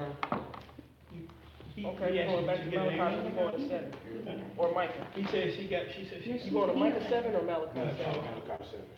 There's no Malachi, there's no Malachi. There's no Malachi 7. You talking about Micah 7, right? Yeah, yeah. There you go, all right. No, sorry. Michael? Yeah. Yeah, he talking about Micah. Yeah, that dude, Micah that 7. dude nobody can find. Yeah, I'm No, sorry. wait. Yeah. Page 847. Sounds like I just got something. Okay, say it again. 847. You're in the wrong. Yeah, and it's CJB. Mhm. And we're gonna pick it up in verse 7 and verse, I'm gonna start at verse 4. Mhm. Therefore I will take away their goods as a devouring moth, and as one who acts by a rigid rule in the day of visitation. Woe, woe, thy enemies' avengers are come, now shall there be lamentations. Trust not in friends, and confide not in guides. Beware of thy wife, so as not to commit anything to her. For the son dishonors his father, the daughter will rise up against her mother, the daughter-in-law against her mother-in-law. Those in the house shall be all a man's enemies. Mhm. Yeah, Right there. Yeshua echoed it. Yeah, he said, who's my father, who's my mother, those do the will of my father. Correct. Right, he said, if you can't separate them, then you aren't mine. Exactly. And I gotta say this real quick if I could. Because we've been talking about some things this past week, BA and I, but this is for everybody to understand. People think all divide is not good. This divide is good because it's the Most High's purpose. Exactly. You see what I'm saying? Right. So we supposed to be where we supposed to be. What's going on is in the Most High's will, and it's not up to us to question it. When we're trying to get in the way of what the Most High is doing, we think we're doing the Father's will, but we're not doing our Father's will. We're putting ourselves before the Father, and that is a form of idolatry. We're talking about, we're supposed to be united. We're supposed to believe everything. We're supposed to see everything the same way. That don't mean we're not brothers. Right. That just means the Most High's will is manifested. And we don't understand the Most High's will of a divide, a certain divide, and why He's doing the divide. It's not for us to try to Well, put together. But I Jesus see had how the word divide. like I said, he's sorry. Period. But he said, because Abraham trusted me, Come on. so much, I call him my friend. And then he spoke, he said, is there anything that I should hide from Abraham? So in that intimacy, he's like, I'll show you, but you gotta get to me. Come on. You gotta be in me. You gotta be of me. I'll show you these things. I'll even give you the grace to handle it, because Yes. most times you can't handle it. But Oh. you know, but it's like, that's the thing. So it's like, Sorry. it's based on guilt, how your intimacy, what you were seeking the intimacy with it, you know. But yeah, he's like, how we gonna be like Yeshua? I say Yeshua, HaMashiach. So if he don't give us everything, just like Abraham said, he gave everything to his son. And his son said, I will hold no good blessing for you. I'm trying to give you every blessing that I have. Mm-hmm. Every life and life more abundantly. And then it's right here, you can go ahead, but I was just saying, Netanyahu chapter 10. What? Said, don't suppose that I have come to bring shalom to the land. Come on. It is not shalom I have come to bring, but a sword. Come on. So the For I have division come is a to blessing. set, huh? Division is a blessing. Oh, okay. It's a blessing, but we still have a responsibility. Exactly. Right. And I brought that up last week, mercy. Come on. Yeah. We still have a responsibility to cry. And that's what's often misunderstood about the instruction, is that I have one instruction, but we may have different responsibilities to that instruction. Come on. That's So you take like military, it's like, well, Right. you're the officer, I'm enlisted. We still go on to war, but we have different responsibilities, we have different levels. Yes, sir. So can I go to 1 Corinthians 7? Yeah, go right in, go right in. Oh, yeah. Unless you got arthritis or something. Yeah, and there's various examples in the scriptures about division, various examples. 1 Corinthians 7. Right, Abraham. It's not division. And then it's It's separation. Separate, yeah, exactly, separation, that's right, set apart. Yeah. So I just started verse 1, just looking for Sorry, that. I had to bring that 1 out. Corinthians. 1 Corinthians chapter 7. Okay. I had to bring it out. So it says, now to deal with the question you wrote about, it is good for a man to keep away from women. Well, because of the danger of sexual immorality, let each man have his own wife, and each woman her own husband. The husband should give his wife what she is entitled to into the marriage relationship, and the wife should do the same for her husband. Verse 4. The wife is not in charge of her own body, but her husband is. Likewise, the husband is not in charge of his own body, but the wife is. Do not deprive each other except in limited time by mutual agreement, and then only so as to have extra time for prayer, but afterwards come together again. So I'm just going back to what we're talking about. So now, if I pray on behalf of my wife, who's he gonna tell? If she's not in charge of her own body, the husband is. Right. You know, now she didn't go to the Lord about me, and the Lord will give her instructions about me. Right. You know, but at the same time, we're not void of our instructions because we all have our own relationship with Him. Right. Then they get into all those things about an unsaved husband, unsaved wife. That's a whole different. Right.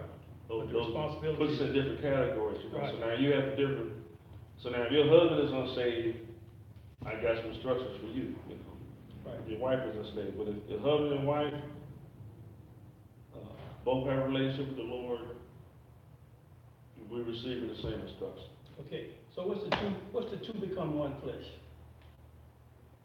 When it says, you brought it up, it said the two become one flesh.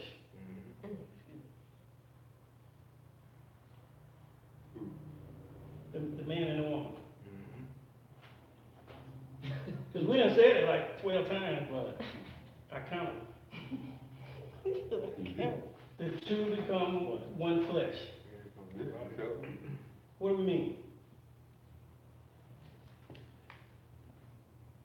Yes, I thought you Everything that is one. One in mind and gold. United, everything. That's not flesh.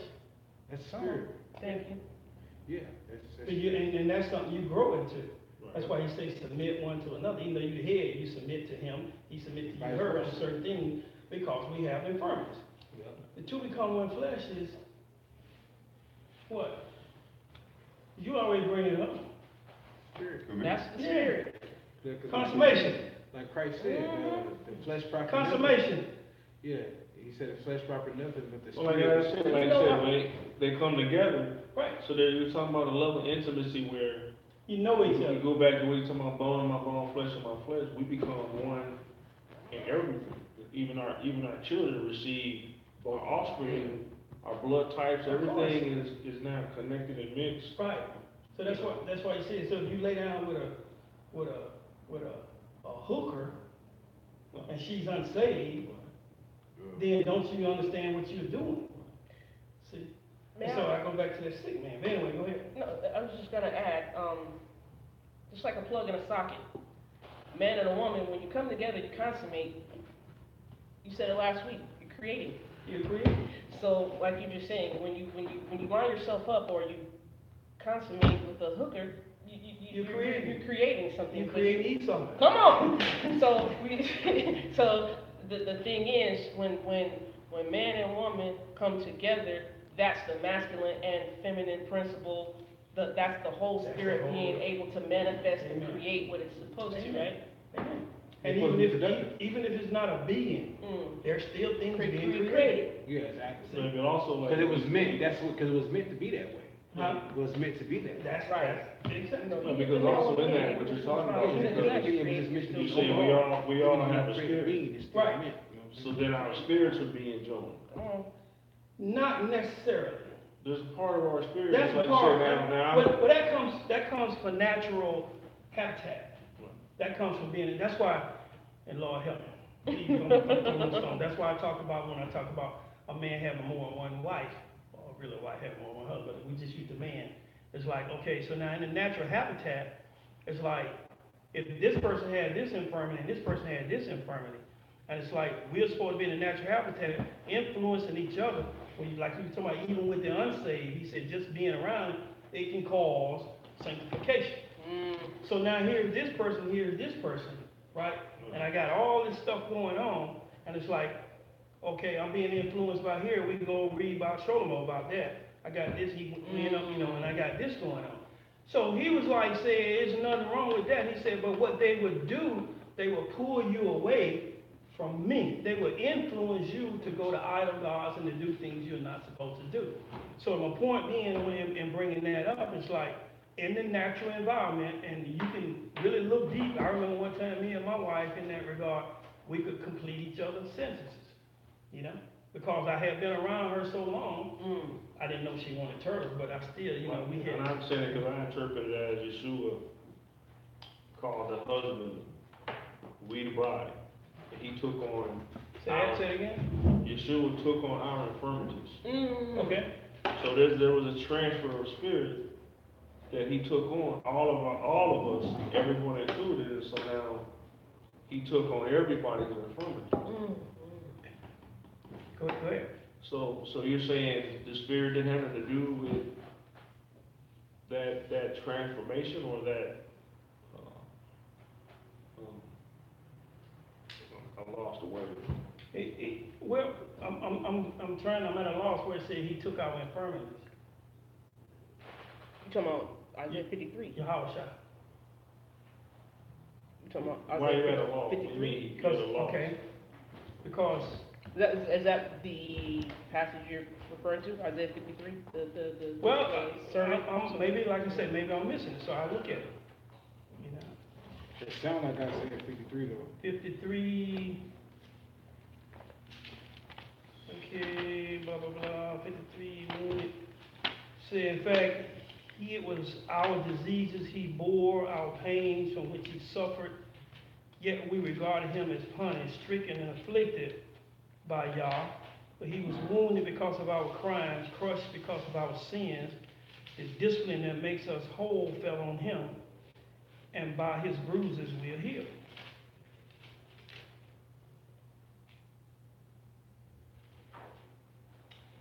So I'm just not saying I'm right. I just said I'm missing,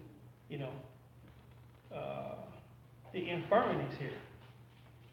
Not in the sense of the physical infirmities, but in the sense of the spiritual infirmity. Even in the born again person, we still are not filled with the Ruach to the point where we don't fall short of the glory of the Most High.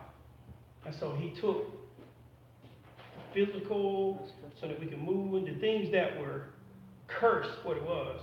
People that were cursed because of sin, And so he took that away. He brought manifest forgiveness. He talked about even crimes, the way he points it out, is that it was a crime against the Most High. And he brought peace. He manifested shalom. He manifested grace. He manifested truth. And so it's like, I may have missed it. I don't want to do that right now because I don't have the references. Because I know we have some other stuff, so we kind of off. Okay, I was just, But I'll do that. I'll bring it up again some other time. okay, because Paul specifically go in Romans 8, Yeah. about our infirmities, and he was talking to us, not them, So it's worth a draft, it's worth a draft. I got one right quick, then I'll be done. Matthew chapter 2. Matthew chapter 2? Yeah. Okay. Yeah, we're at an hour and 30, pretty much at an hour and 34 minutes. Matthew chapter 2. And this is worth a draft. Surface it looks so it's something you look at. Okay, chapter 2, verse 1. You read it, you know the Hebrew there. So. You want me to read it from, I'm just gonna read it from. Yeah, you can read it from there. Okay, so Matthew chapter 2, starting at verse 1. After Yeshua was born in Bethlehem, in the land of Yehuda during the time when Herod was king, Magi from the east came to Jerusalem. Okay, that's it. Okay, So it's worth a draft. Oh, this part right here is worth it. Oh, yeah. They came from the east.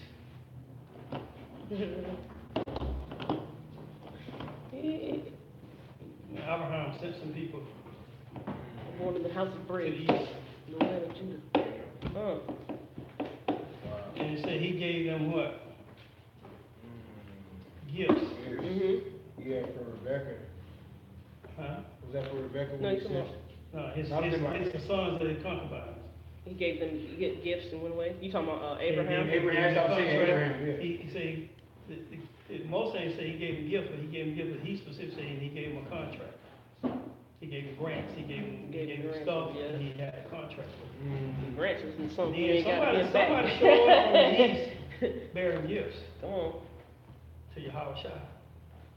I don't know who it is now, it may have been them, it may have not been them, that's why I said it was a draft. But somebody showed up from the east bearing gifts. Now, if you was in the church, it's three kings, but, you know. Yeah, the book is just saying, Word. I'll give you a specific number, yeah. Right. And it didn't say how many, and it didn't say how many. Exactly, yes. And we know history already records when they traveled like 70 strong at least. Exactly, so it could have been 15, it could have been 20. So they brought a lot of gifts. Yeah, exactly. So that was just something in reference to, like he's sending them away. Yeah, they was from India. Huh? They was from India. But look it up yourself, that's what I'm saying, look it up yourself. Yeah, that's the second block. Okay. I don't know if you're right, but. This got some, I think he's tying in with Second block. Ezekiel and 24. Got another flock. And 24. Sheep he got created too. Got sheep he got. Amen. All right. I'm waiting, John. I'm talking, who is my second block? But Yeshua said that it's the second flock, because we are the first flock, there's another flock. Oh, you're talking about Revelation? Yeah. Oh, Okay. It's in John 10. Yeah. He Before saw a everything- number that no one could number after everything the got- 144,000? Okay. Anybody have anything else to bring out? Regina, you asked the question and you said you would give the reason why you asked the question, or did you just? Oh, no. The reason that I asked the question was because it kept coming across my spirit. Yeah. Like we've been talking about, there are certain times when the Father tells us to do something that we may not understand, but when He tells us, we just do it. And I had a moment earlier when I had a question that in my prayer, He answered before the person was finished talking. It doesn't always happen that way. So when I'm reading something, and not to say that the Father can't give me the answer because He is, all of that, it's when it keeps coming across my spirit and He has not, there's a reason for that, and it may not be anything about the question, but in the discussion from the question that something else comes out. So that was the reason for my question, because He could have told me that a while ago and I didn't remember, but in asking the question, it brought out what all was talked about just now. There is one thing I want to bring up. This parashah is called Toldot, and if I could, from the Hebrew, but there's some things, I love to share. Okay. But this is just some insight to go back and, like you say, drash from.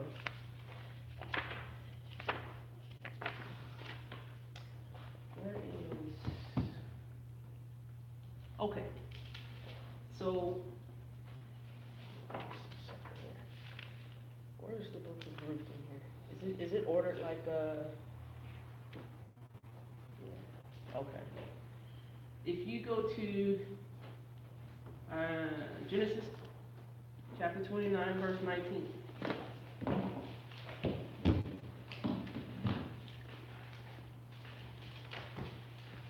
Just want to show something and then ponder on this, because this is something I've covered before in other Lessons. yeah, or in other discussions. But so the first sentence, it says, and these are the generations, right, of Isaac, the son of Abraham. Abraham begot Isaac. In the Hebrew it says, "Ve'ele Toldot Yitzchak ben Abraham, Holid et Yitzhak." So, Ve'ele and these Toldot. So Toldot comes from the word Yalad. Yalad is like your birth, right? Your birthings. And so your birthings are your descendants, your generations, your progeny. I'll pass this around, but the word Toldot here, okay, is spelled Tav, Waf, Lamed, Dalet, Tav. If you go to Genesis chapter 2, I'll make this quick. If you go to Genesis chapter 2,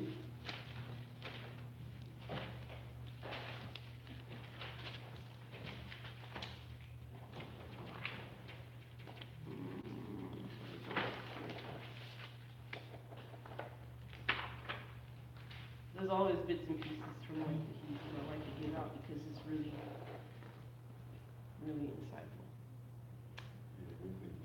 I just saw this. Okay, so verse 4 in Genesis chapter 2 says, here's the history of the heavens and the earth when they were created, on the day when Adonai God made earth and heaven, right? So in the Hebrew, verse 4 of Genesis chapter 2 says, Ele Toldot Hashemayim, of the heavens, V'ha'aretz, in the earth, Behibram, when they were created.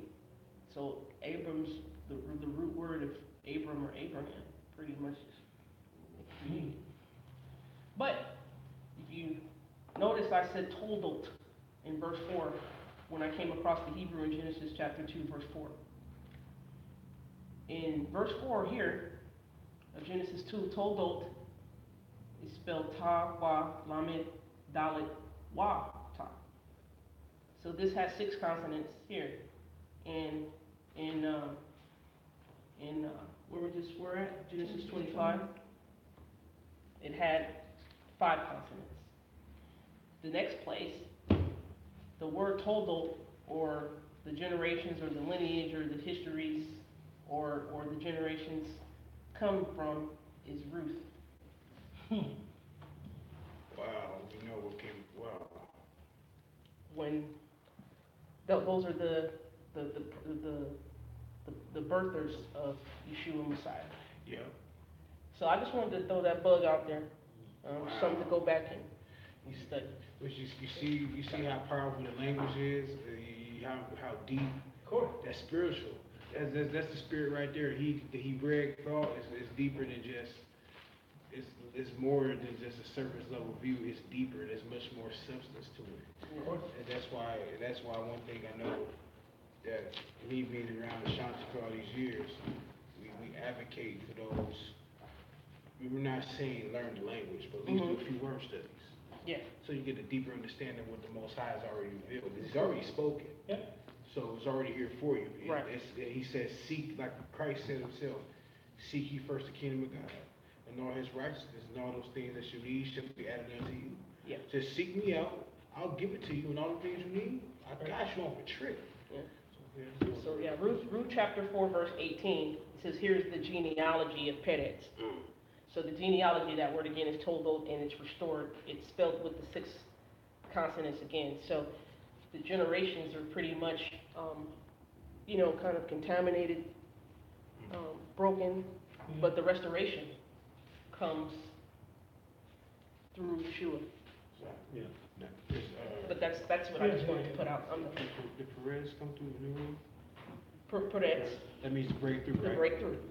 I just got one go back. Yeah, go ahead. To where? I have one go back in Genesis 28 that we read.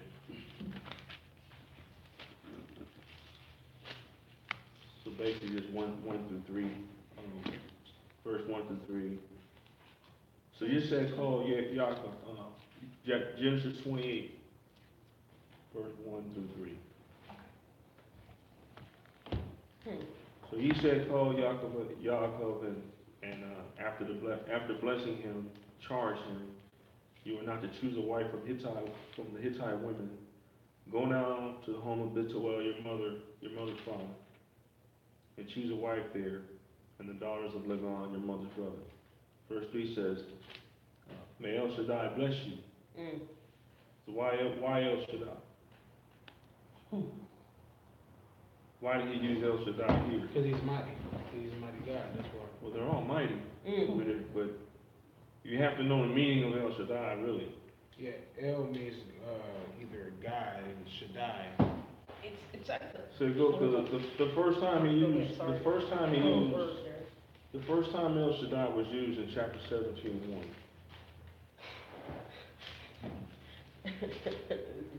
And it says, when Abraham was 99 years old, Go on.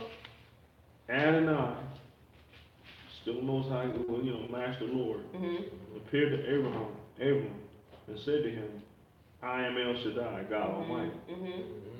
So, you guys say Most High God. Well, that's El Roi. Different name. Come on. He used a different name. Oh yeah, exactly. That's what you're saying. So why did he use a different name here?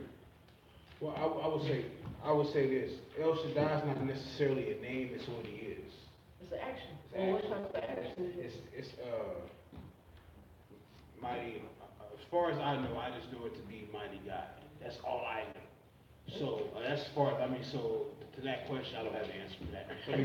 Because like I said, we did this because he brought up when he was talking about Earl and his mother Margaret, and he had Margaret Palmer on. So she was struggling because when she's reading, the name keeps changing. Exactly. And she has no idea. Well, then what am I supposed to call it? Come on. So every name of God has a meaning. Come on. But it also has a revelation. Come on. So the meaning of his name is God Almighty. It says it right here in the Word. So the revelation of El Shaddai is my supplier. Come on. So he's telling him something different here than just saying, I'm just General Adonai. Right. And then we was in Genesis 4, he says, talking to Moses, I'm Yehovah. Or Jehovah. Who do you tell him I am? So all through we get, when he starts saying El Elyon, Different characteristics. well, there's a different revelation of it. Yeah. So when we was talking about the spirit, and we say one spirit, Come on. well, what spirit? Because we have a different revelation of that one spirit. Come on. So now, like I said, then we go through the Jehovah Jireh, Jehovah Nissi, Jehovah Mac. Yep. What spirit are you talking about? Come on. See, that's crazy. Because I'm praying for healing, or I'm praying for this. Well, which one are you praying to? No. Am I approaching God as Creator God in the earlier books of Genesis chapters, or now well, who are you? Yeah. So they understood who he was, and so we're reading it. Come on. Yes, So we say El Shaddai, that don't mean nothing. No, that's just God. Really?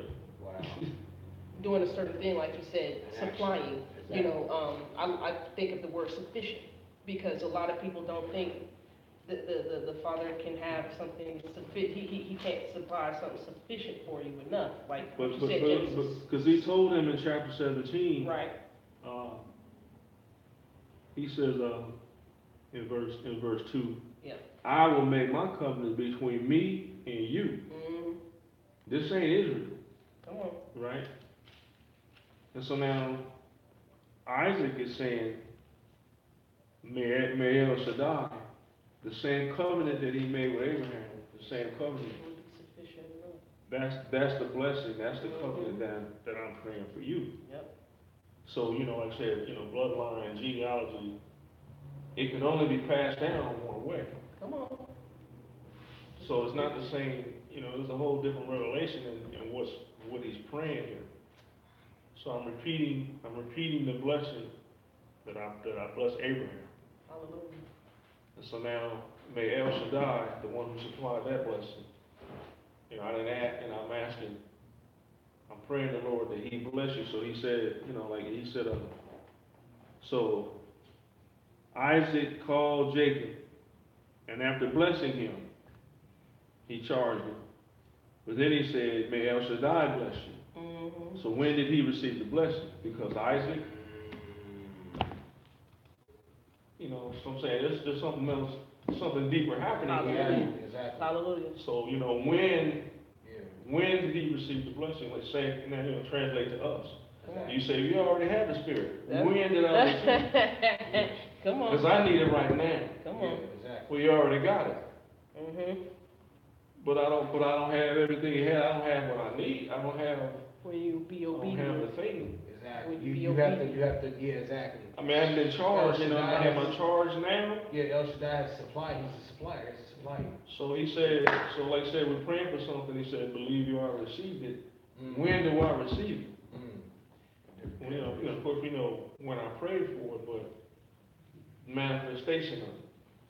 So when did the manifestation of the blessing take place? So there's two different, right? You know, there's two different things happening.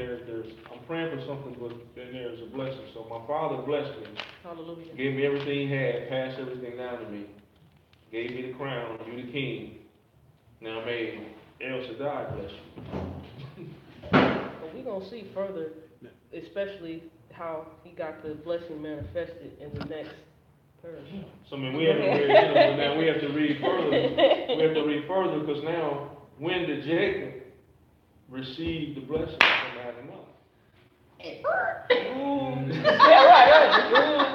Right? That's what I said. Save that for next week. He got it from Isaac. You know, he got it from Isaac. He did. But you know, He did, but But then, When did it Abraham, manifest? even Abraham knew him as El Shaddai too. hmm? Abraham knew him as El Shaddai too. Yeah. Yeah, like, now, go to Exodus chapter 6. Exodus 6. Yeah, that's where I was, yeah. Yeah, because when you see Yohei Wahei, Mm-hmm. he's introducing another characteristic, because we know that Right. is the deliverer and the rescuer of the oppressed. So that's why he's revealing himself. He's telling Moses, they knew me by this, but I'm going to tell you another characteristic. That's right. I'm going to deliver Israel from captivity, from oppression. So Yohei Wahei, or Yahweh, or whatever, or Jehovah, whatever that is telling you the action of saving and rescuing. You got to look at the words. Well, they got to look the words up. But The words give you the meaning. I just yeah, don't the words want give you the meaning. I just don't It's want us true. to go through the parashah. Yeah. and just read over these names and just come to the conclusion Right. that one thing means You got the to, same you got to, thing. right. No, Oh you yeah, gotta well, look 'em it's a up. different You got to characteristic. look them up. Yeah, like I may not at this point right now, I may not know the actual meanings of Yohei Wahei, but I see right here that this characteristic is saving a nation of people out of Well, yeah, oppression. Bob is the key to Bob, what he wants to Bob. That's the Exactly, key. exactly. But like you said, but think about how extraordinary a man Abraham was. Come on. He said he didn't even know me like this. Yeah, because he didn't have to save Abraham. He had to deliver him out of captivity. Abraham was a just and righteous man. He knew him as mighty. He knew him as mighty El because he was supplying Abraham. Right. So he told him, but he didn't know him like this. Mm. Yeah, But that what he knew was enough for him Exactly. to become his friend. Exactly. But he did tell Abraham that his descendants will be in captivity. He did tell him. Yeah, he told him that. So I was asking So- because did Abraham know El Shaddai? I will say yeah. Yeah. And this is what I agree. this is what I put out there. And that's what this is right here, right? Yeah, this is a question I have because you brought up something profound in Genesis 17. You see Abraham needed some descendants, so he said, "Can you supply?" Okay, so Abraham then had Ishmael, but Sarah was still barren. And then in Genesis 18, the manifestation looks like it comes there to me when you get circumcised. when you make a covenant with me, then Then- then he has a child. So I just, I have a question about that, because that's what I see. It's just like, okay, well, would that be a possibility of, okay, needing to be circumcised, needing to make that covenant, and then you can have that seed of the promise come to you? But that was just the book. So the supply, because you asked a good question. When does the blessing manifest? And That's what we really wanna know, we don't know how to ask, but. Yeah. That's what we're asking, right? Like, So we see that the blessing to Abraham, it was given to him when he had Isaac. But even prior to that too, because he was already given things already. Physically, that was physically. But prior to that, the Most High was already supplying him things. Because if you read historically, Abraham was like a leader in his village. He was a lord, or he had people working for him in service, and the Most High provided that for him. No, I'm saying because he left his fathers. Really? He provided that to you? keyword, obedience. He provided that to his people? Yeah, the Most High did. Oh, okay. Oh, Yeah. Robbie just said that earlier. Yeah, exactly. Yeah, El Shaddai. Now you got people. Yeah, so yeah, and that's where, and that's the reason, like, and we all heard this before, this name doctrine. Well, I always tell people, well, we're sitting up here looking at these different characteristics. The Most High's not bound by a name. Or you talking about pronunciations, Or just pronunciation or a name, because some people say you can't call him God. Why can I not call him God? You know what I'm talking about. Well, You know what I'm saying? I'll tell you why. You can do whatever you want to do. But you just read it, what he said. And then he said, this should be my name through all generations. Exactly. If you're Israel. But in the name Shem also means character. Huh? The Shem, the Hebrew word for name, also means character and personality and characteristic. That's what the name, when he says my name. Okay, so he's saying he's saying, well, call me by my characteristics.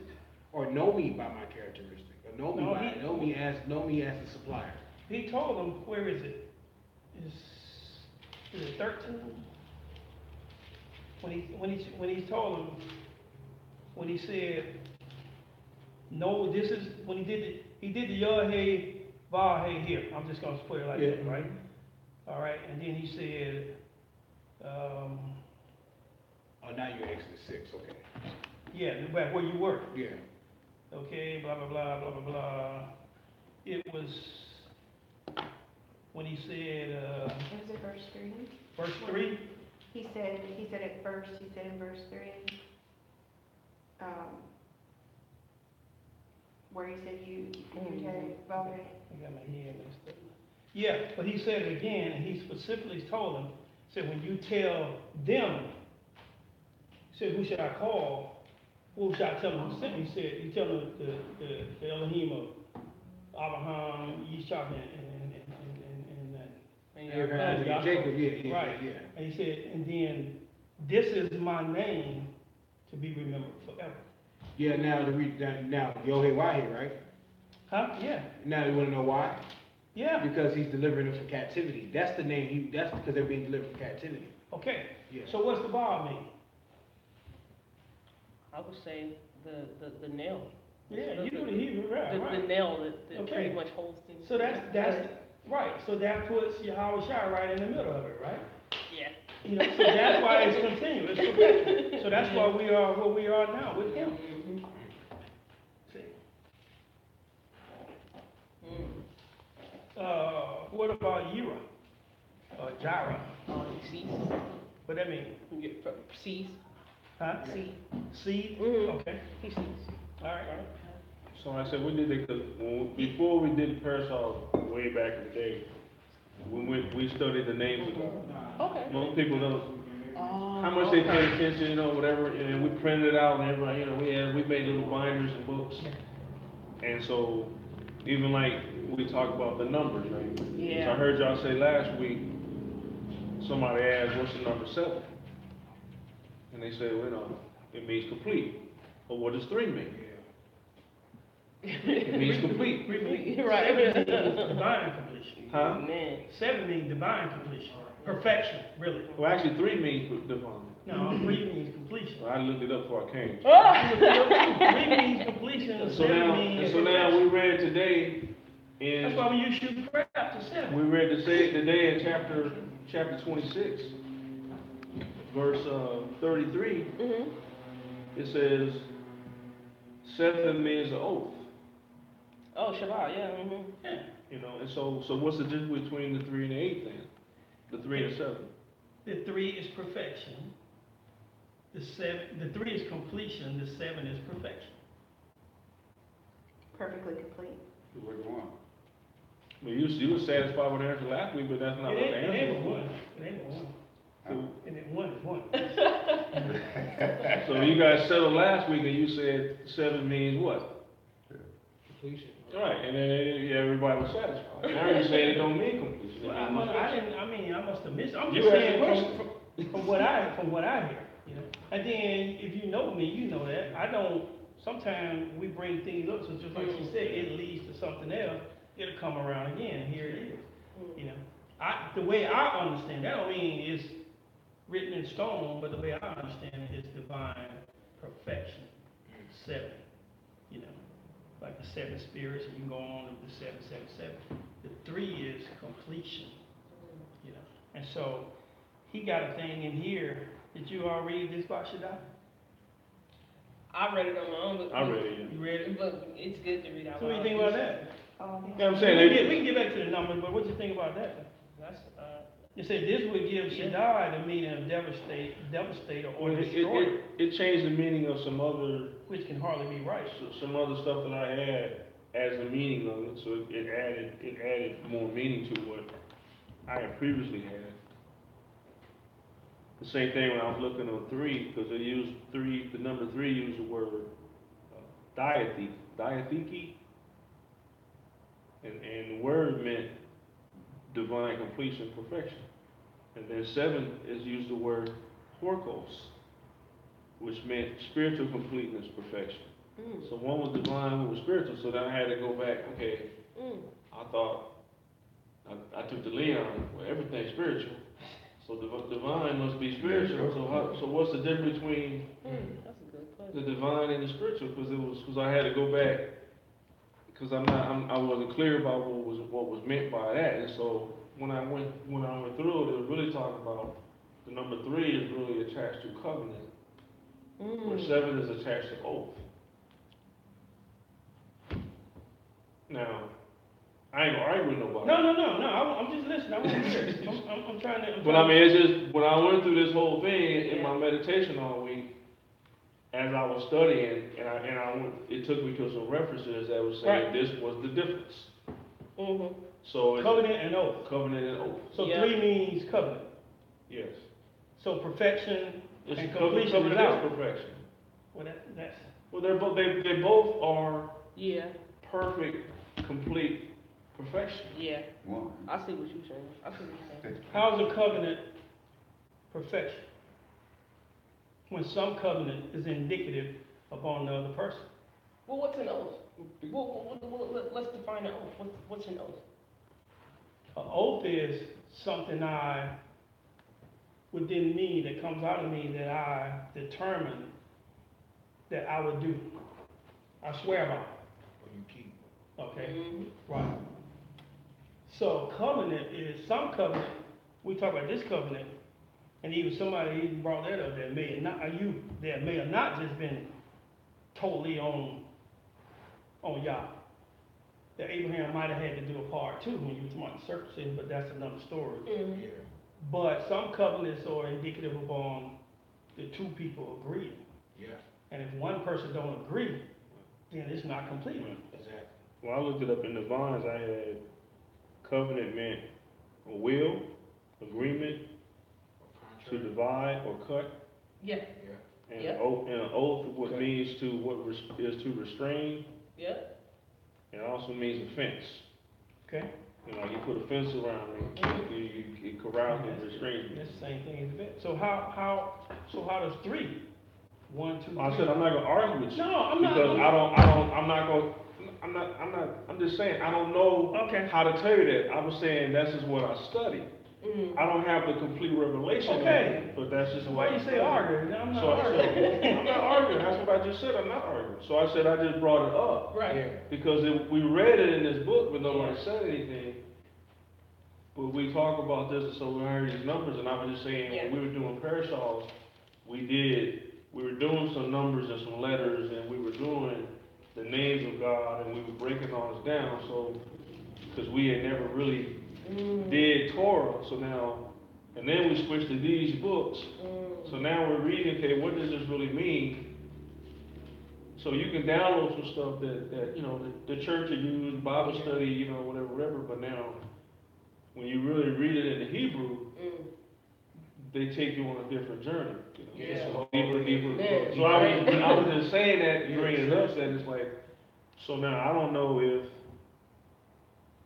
3 being closer related to covenant satisfies anyone's you know, I don't know. I just know that it introduced it to me, and so I'm just saying I'm looking at it. I'll research. Yeah, that's something I to, know you will. yeah. No, for the word Shabbat, or, you know, being oath and 7, it's like Shabbat also. So, yeah, so it's like the Father promising that complete rest, but that complete rest, that promise is fulfilled when, like Brother Al said, when the parties all agree on the same terms. Right. Yeah. So yeah, I think that's So, beautiful. but this is worth, I say a drash. Drash, yeah. Midrash. Midrash, Midrash. pulling from it. Where he says you shall, Yep. The Shaddai. Shaddai here, then he go to First Samuel with another Right. to follow it up. Yeah. Yeah. And he talk about how the And then I think that takes you to another one. Yod Hey Wah Hey Yod Hey Wah Hey, how it can be combined even with other things, you Man. know, other than El, not just El. Yep. We say El Shaddai, it could be Yah, it could be Yahweh Shaddai, or Yahweh Shaddai. See, Mhm. the thing is The that Hawa. he's not bound. No, he's not. Exactly, he's undefined. Right. So when we sit here, we come up with these doctrines, well, the true name is, well, no, you're taking the force, it's undefined. But I wasn't saying, No, I know y'all saying. all I was saying was, he said, talking about his name. Yeah. Mhm. And then there are some phony people said you can't even say the name. It's exactly. You know, so now either they know something we don't know, either this is inaccurate or they're inaccurate. Yeah, so like, so when we say when we pray, and then James said we pray amiss, it brings me to mind, so now Yeah. when you say I'm praying to who, praying for what, you know? And so like I said, if I'm praying for something specific, or somebody say, hey man, just pray for me, pray for what? Right. You know? Right. Most definitely. Right. So I need to know what you need me to pray for, because Yeah. there's more than one kind of prayer, you know? You got to get the And whole so layout, it's- just tell me healing, finances, head topics, that's all I need. Yeah. So yeah, I went to the Shaddai, and then the one in Exodus takes you to Samuel, so now Yeah. I'm talking about the Zavaud. Zabo, right. And so it just keeps, you know, Yeah. so it's like, That army. And that's why you really got to know Hebrew, like you said. Yeah. You know, so even that, is there a different meaning to that when he said, Yeah. he said, God of your fathers, Abraham, Yitzchak, Jacob has sent me to you. This is my name forever. This is how I am to be. Yeah. He who Calls to exist. He who causes to The exist. God is to be, to become, to exist. Okay. So when you have a new prefix, pretty much is saying he does something. So that name is in a causative state. Okay. Yeah. Go ahead. Go ahead. So it's pretty much Yod saying he, and then Hawa, you're saying it's in that hifil causative form. You're saying he who causes to exist. Okay. So why did you say name? This is my name, or That's what it was interpreted yeah. in that sense. Well, I would say, because you know Egypt had gods, Mizraim had gods, or Elohim, Right. and they thought their Elohim was the end all be all. That they thought their Elohim or their God who gave them fertile ground and water supply and everything, and pretty much the Most High is saying, look, those are not the ones who call. I am the one who's calling it. But I will say this, because, you know, when you say Ehye, Asher Ehye, we're in a conversation, I tell you my name, like, I am Ashanti. Okay? But when you go to somebody else, you're not going to say, he said his name was, I am Ashanti. You're not going to say it in the first person. You're going to say it in the third person.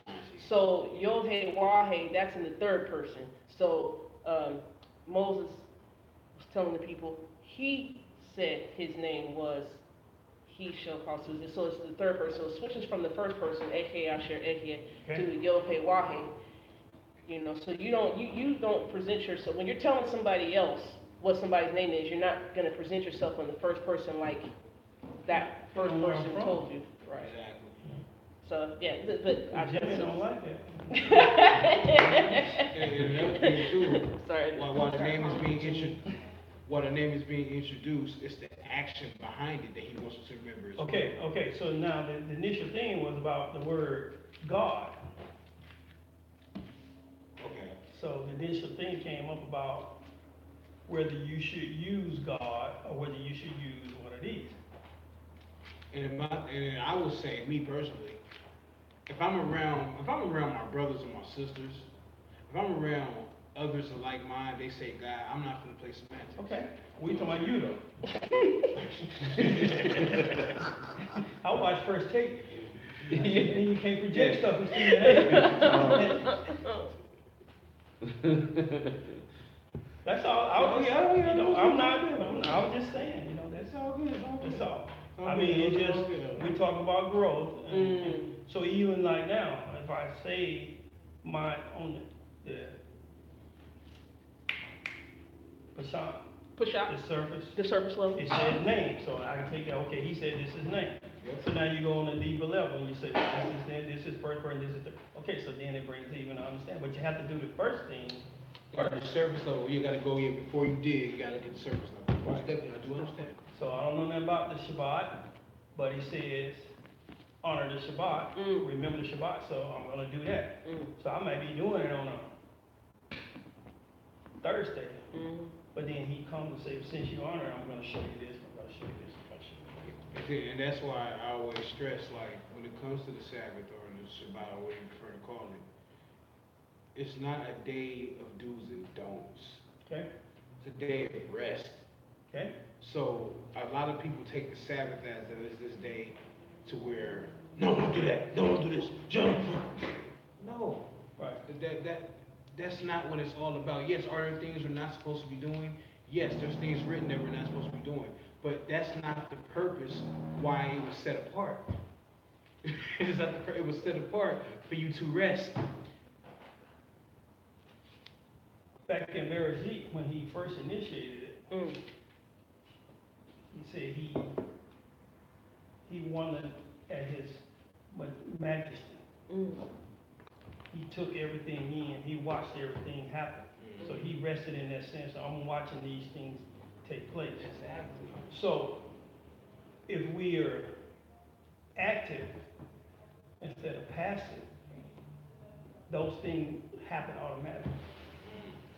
If I'm worshiping him, I won't go out there and work. If I'm studying this, I won't go through those things.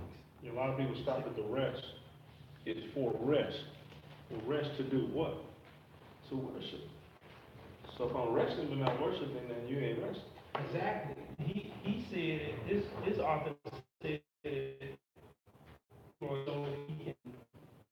so he can allow things to come forward. So he stopped, so now I'm done, so I'm gonna allow you to come forward. And so in that sense, it's like, if I'm busy doing what he told me to do on the Shabbat, I won't do the other things. You know, so like I say, if I love my wife, I may treat her a certain way.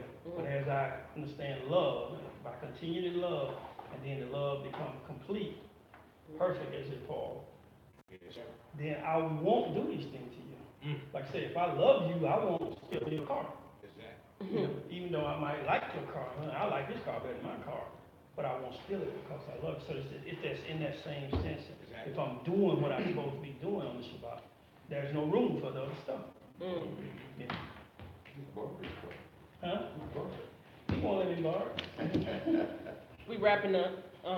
Hopefully something that, the Most High allowed us vessels to bring forth was edifying, loving and compassionate. Hope there's something that can be, taken throughout the week to be applied to our life. And, I thank you all. I don't know. I'm still full, of course. So, thank you. Thank you. Any closing word of prayer? Volunteer? Y'all close it up. Father, we come to you in the name of Yeshua the Christ to say thank you. Thank you. We thank you for bringing us together and gathering us together and being edified today. Praise your name. Father, we praise you and we thank you for allowing your spirit to be here as we spoke. Amen. Don't call me Jimmy. Huh? Say, don't call me Jimmy.